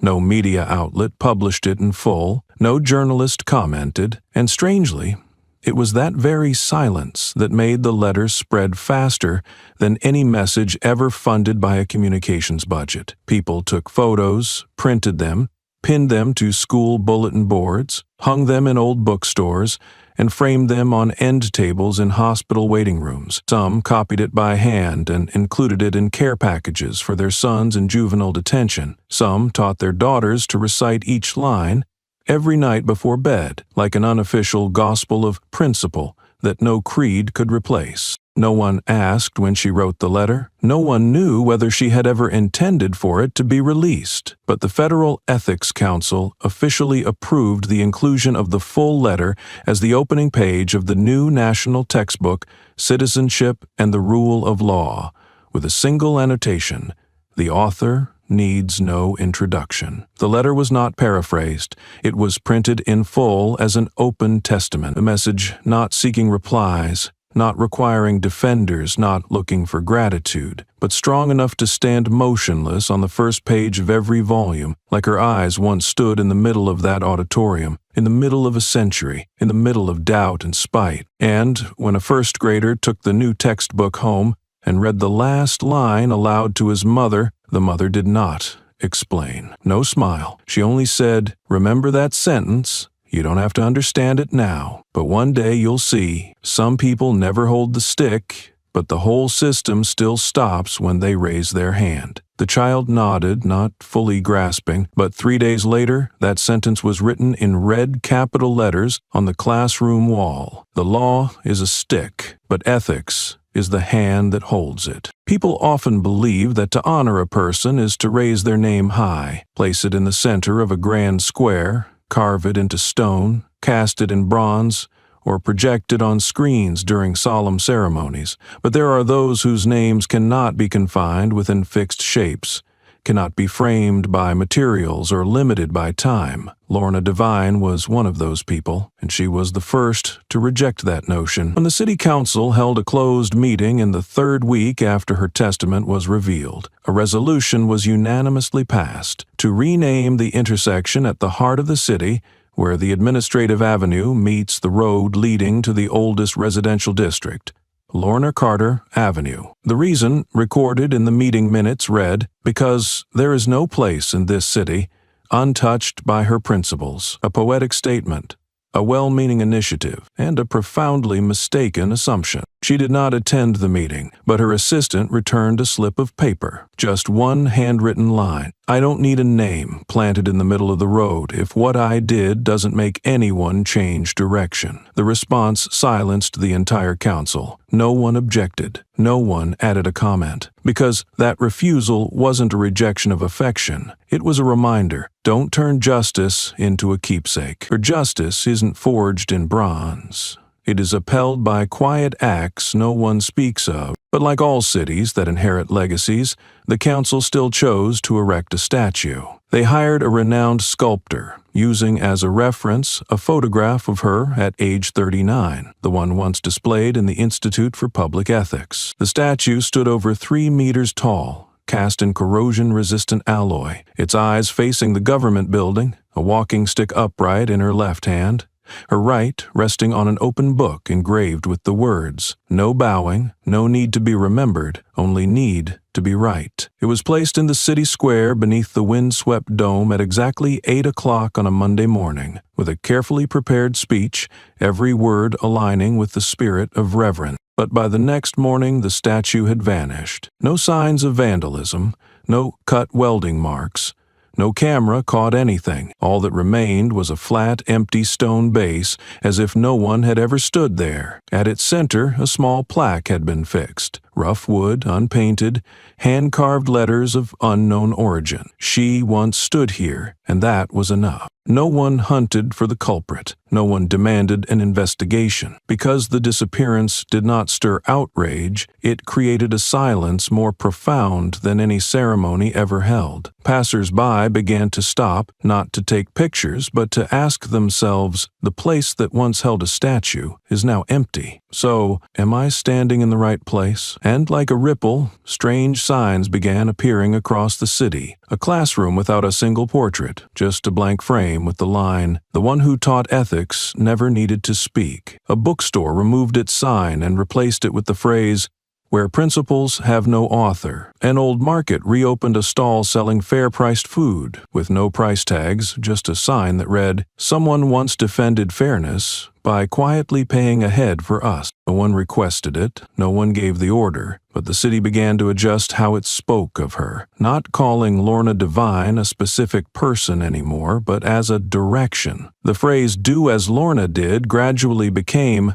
"do what's right." The question would slowly change to, if justice were still alive, would she? If justice were still here, would it? And those who once opposed, who once laughed, who once remained nameless, now began acting under a new reflex. No arguing, no one-upping, no apologies, no declarations, just living more quietly, more carefully, and when asked why the change, they simply said, because someone once lived that way without needing a statue. A small plaque in the square remains. Every morning someone wipes it clean. No one claims credit.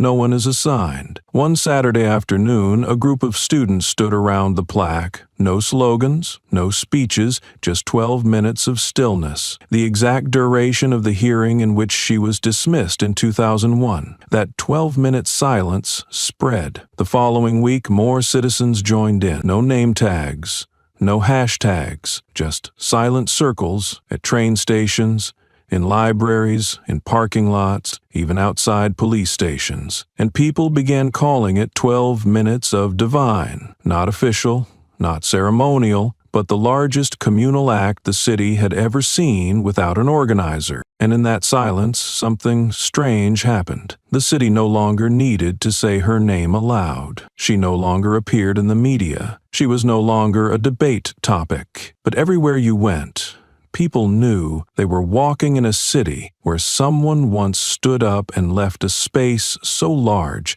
that each person had to fill it with their action. The sky was cloudy, but there was no rain. The ground was slightly damp, just enough that every step on the auditorium stairs made a dull thudding sound, not loud, but impossible to ignore. Eleanor Finch Elementary was holding its Monday morning assembly in the main hall. 200 chairs had been neatly arranged, but not all were filled. At the center of the stage stood a whiteboard. A handwritten title slanted in chalk, "Week of Justice and Living by Principle." There was no media team, no projector, no backdrop except for the light slanting through the western window frame. Everything was prepared with care, but without ceremony, as if what was being done today needed no show, only to be in the right place. A third-grade student was chosen to open the program, not for having the highest grades nor for speaking well, but because in the essay titled, "Why I Believe in Justice," the child had written, "Because I once saw my teacher fall silent,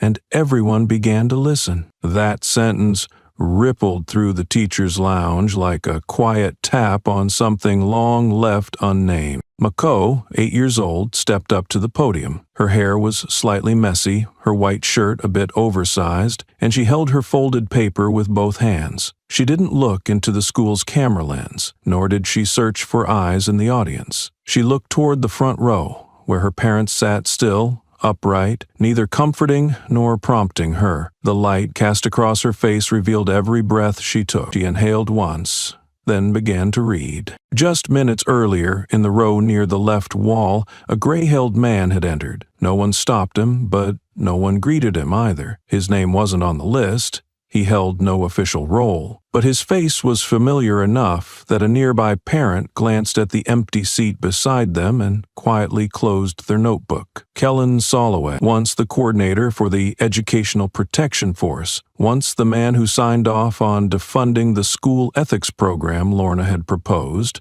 citing insufficient cost-effectiveness. Now, he had nothing left. But he wasn't in prison either, just subject to periodic community events to contribute to rebuilding the environment he once failed. 3 parents in the hall declined to sit next to him. Not loudly, just softly. "This seat's taken. I'm saving this for a friend.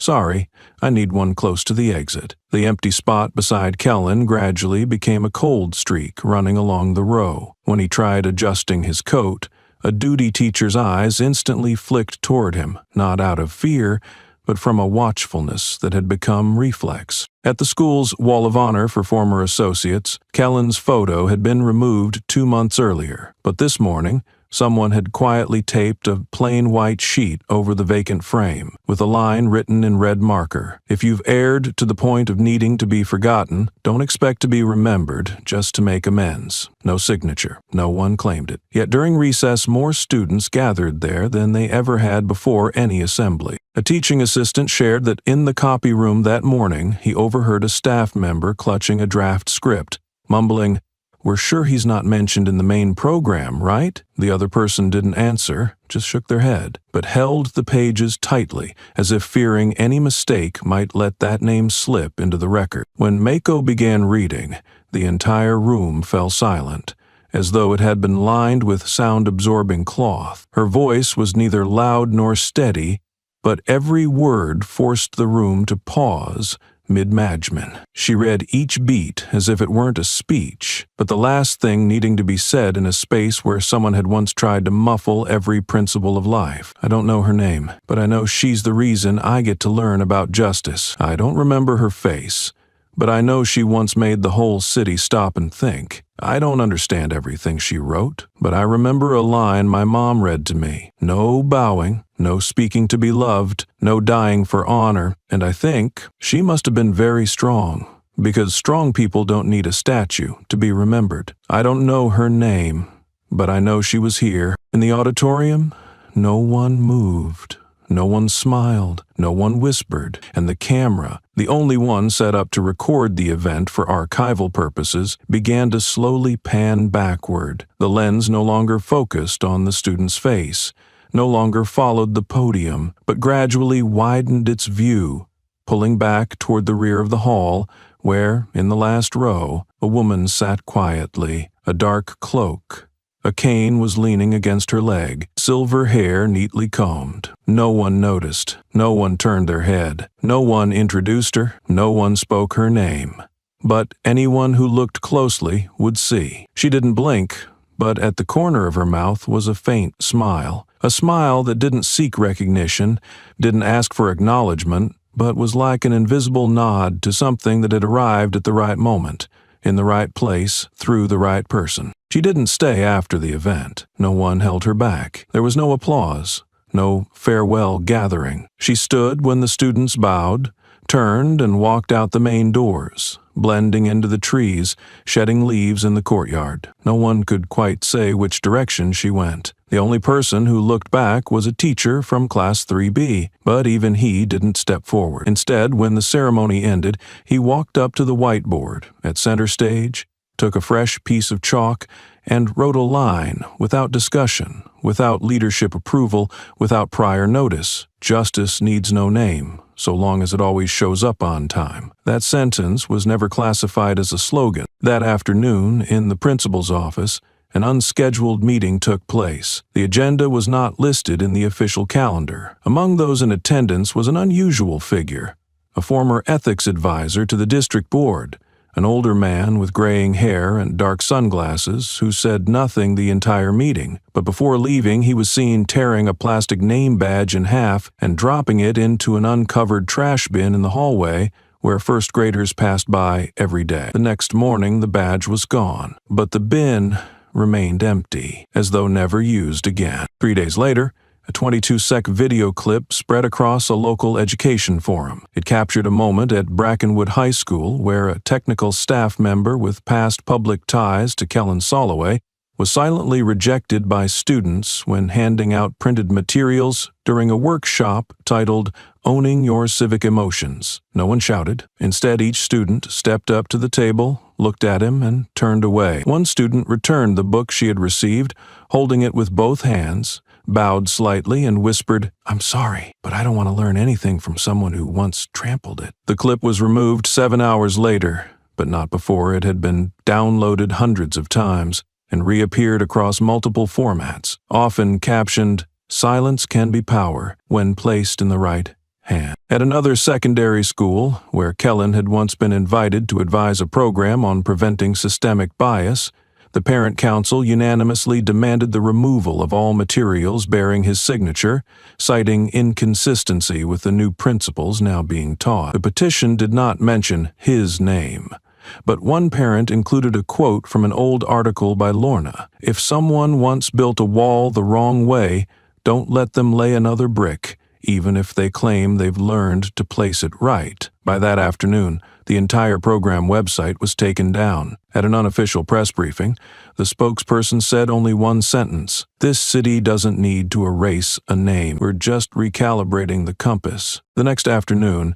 in the Eleanor Finch school cafeteria, a group of fourth graders pinned a hand-drawn sign onto the menu board. No words, just a sketch of a silver-haired woman sitting in the last row, hand resting on a cane, her face left undefined. In the lower right corner, a line read, "I don't know her name, but I know she sat in the back row." The drawing was never removed, but it was noticed that administrative staff avoided looking in that direction whenever they passed by. On a private educational forum, an anonymous account, believed to belong to a former executive assistant, posted a single status update after the ceremony. "When the one who once failed walks into the room, justice doesn't need to rise. It only needs to stay seated, and the other will know they no longer have a chair." No emojis, no comments, but the message was screenshotted and shared widely across internal groups in public service training schools. From that day on, the line appeared in classrooms, in student notebooks, on small placards in the nurse's office, the library, and the boardroom. No one was told to remember, but no one forgot. The media didn't cover the event. No headlines reported the unexpected woman's appearance. No articles dissected the deeper meaning behind a student's words. But for those present, including the children who didn't fully understand what they had heard, something lingered, a strange feeling, like a breeze brushing the back of one's neck while sitting still. It wasn't the breeze that made you shiver, but the realization that some presences make you stand straighter even without a sound. The next day, at Muncaster University's cafeteria, a group of students was seen removing the tribute plaque of a former principal from its display case. There was no protest, no crowd, just 3 people. One removed the frame, one wiped the glass, and the last quietly placed in its spot a printed quote from a now viral letter: "Do not act out of anger,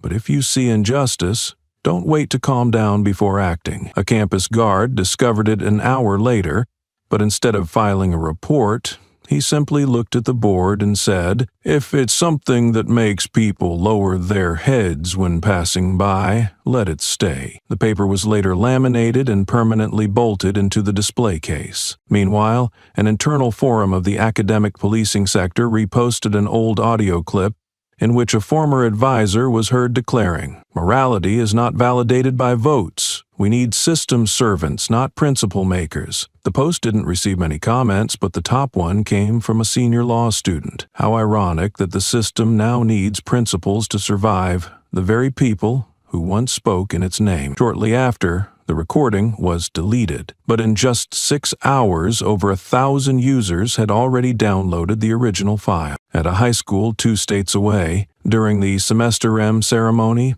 a 12th grade student took the stage and read aloud a letter believed to have been written by Lorna for generations yet to come. No one cut the mic, no one intervened, but afterward the principal summoned the student's parents for a private discussion about language orientation. The conversation was accidentally recorded by a librarian, only because the audio device used to document teacher council meetings was still running. In the recording, the principal said, "We're not banning her name. We're simply discouraging the idea of turning her into a standard that overrides the institution." When the audio was leaked, the faculty council held a vote of no confidence. The principal resigned a week later. No press conference, no farewell letter. Not long after, at a federal ethics conference, during a segment honoring contributors to the original public virtue curriculum, the name Kellen Soloway, once a key figure in its early development, was deliberately skipped by the presenter. It wasn't a technical oversight. It was the result of 3 former colleagues jointly submitting a request to remove his name from all records associated with the term internal credibility. When asked by a reporter why, one of them replied tersely, "Because if we keep his name there, we're teaching students that prestige can rewrite morality." That statement was widely republished in academic journals, labeled Educational Quote of the Year, not because it was eloquent, but because it arrived at the exact moment it was needed. In another turn of events, Kellen attempted to attend a local civic forum in his capacity. No one stopped him, but when he stood up to speak, 5 people rose from their seats at the same time. One of them threw a small piece of paper in his direction. Not offensive, not threatening, simply bearing one sentence. "You once had the power to speak, but you chose to use it to silence others." That slip of paper was later passed around, photographed, and became the background image for a student campaign in the Community Justice Department. Learn to speak rightly, or speak no more. And when a group of students proposed forming a club called the Nameless Ethics Circle, they didn't need to go through the usual application process, just submitted a blank sheet with a single line. "We don't need to know her name, we just want to do what she did right." No one printed her portrait on a book, no one approved of naming a scholarship after her, but everyone knew who she was. When they saw a young person rise in a meeting room and say, "I don't need applause, I just need to be heard," everyone knew who she was. When they saw an ordinary citizen holding a complaint form without a signature, just one line written at the bottom, "I'm not silent, I'm just waiting for the right moment," everyone knew who she was. When they saw a child waiting at the classroom door, holding a printed copy of an old handwritten letter, rereading the closing line before stepping into an ethics lesson, "Law is the stick, but morality is the hand that holds it." People used to believe that to be remembered, a person had to appear on every wall, every name tag, every gilded plaque, but for Lorna Devine, presence did not lie in what others erected, but in what they quietly dared not tear down. She did not end with a documentary. She did not close with a eulogy. She ended in small acts, repeated, needing no explanation, like a ripple with no center, but ever expanding, like a name no one shouts, but everyone rises for when it's spoken by silence itself.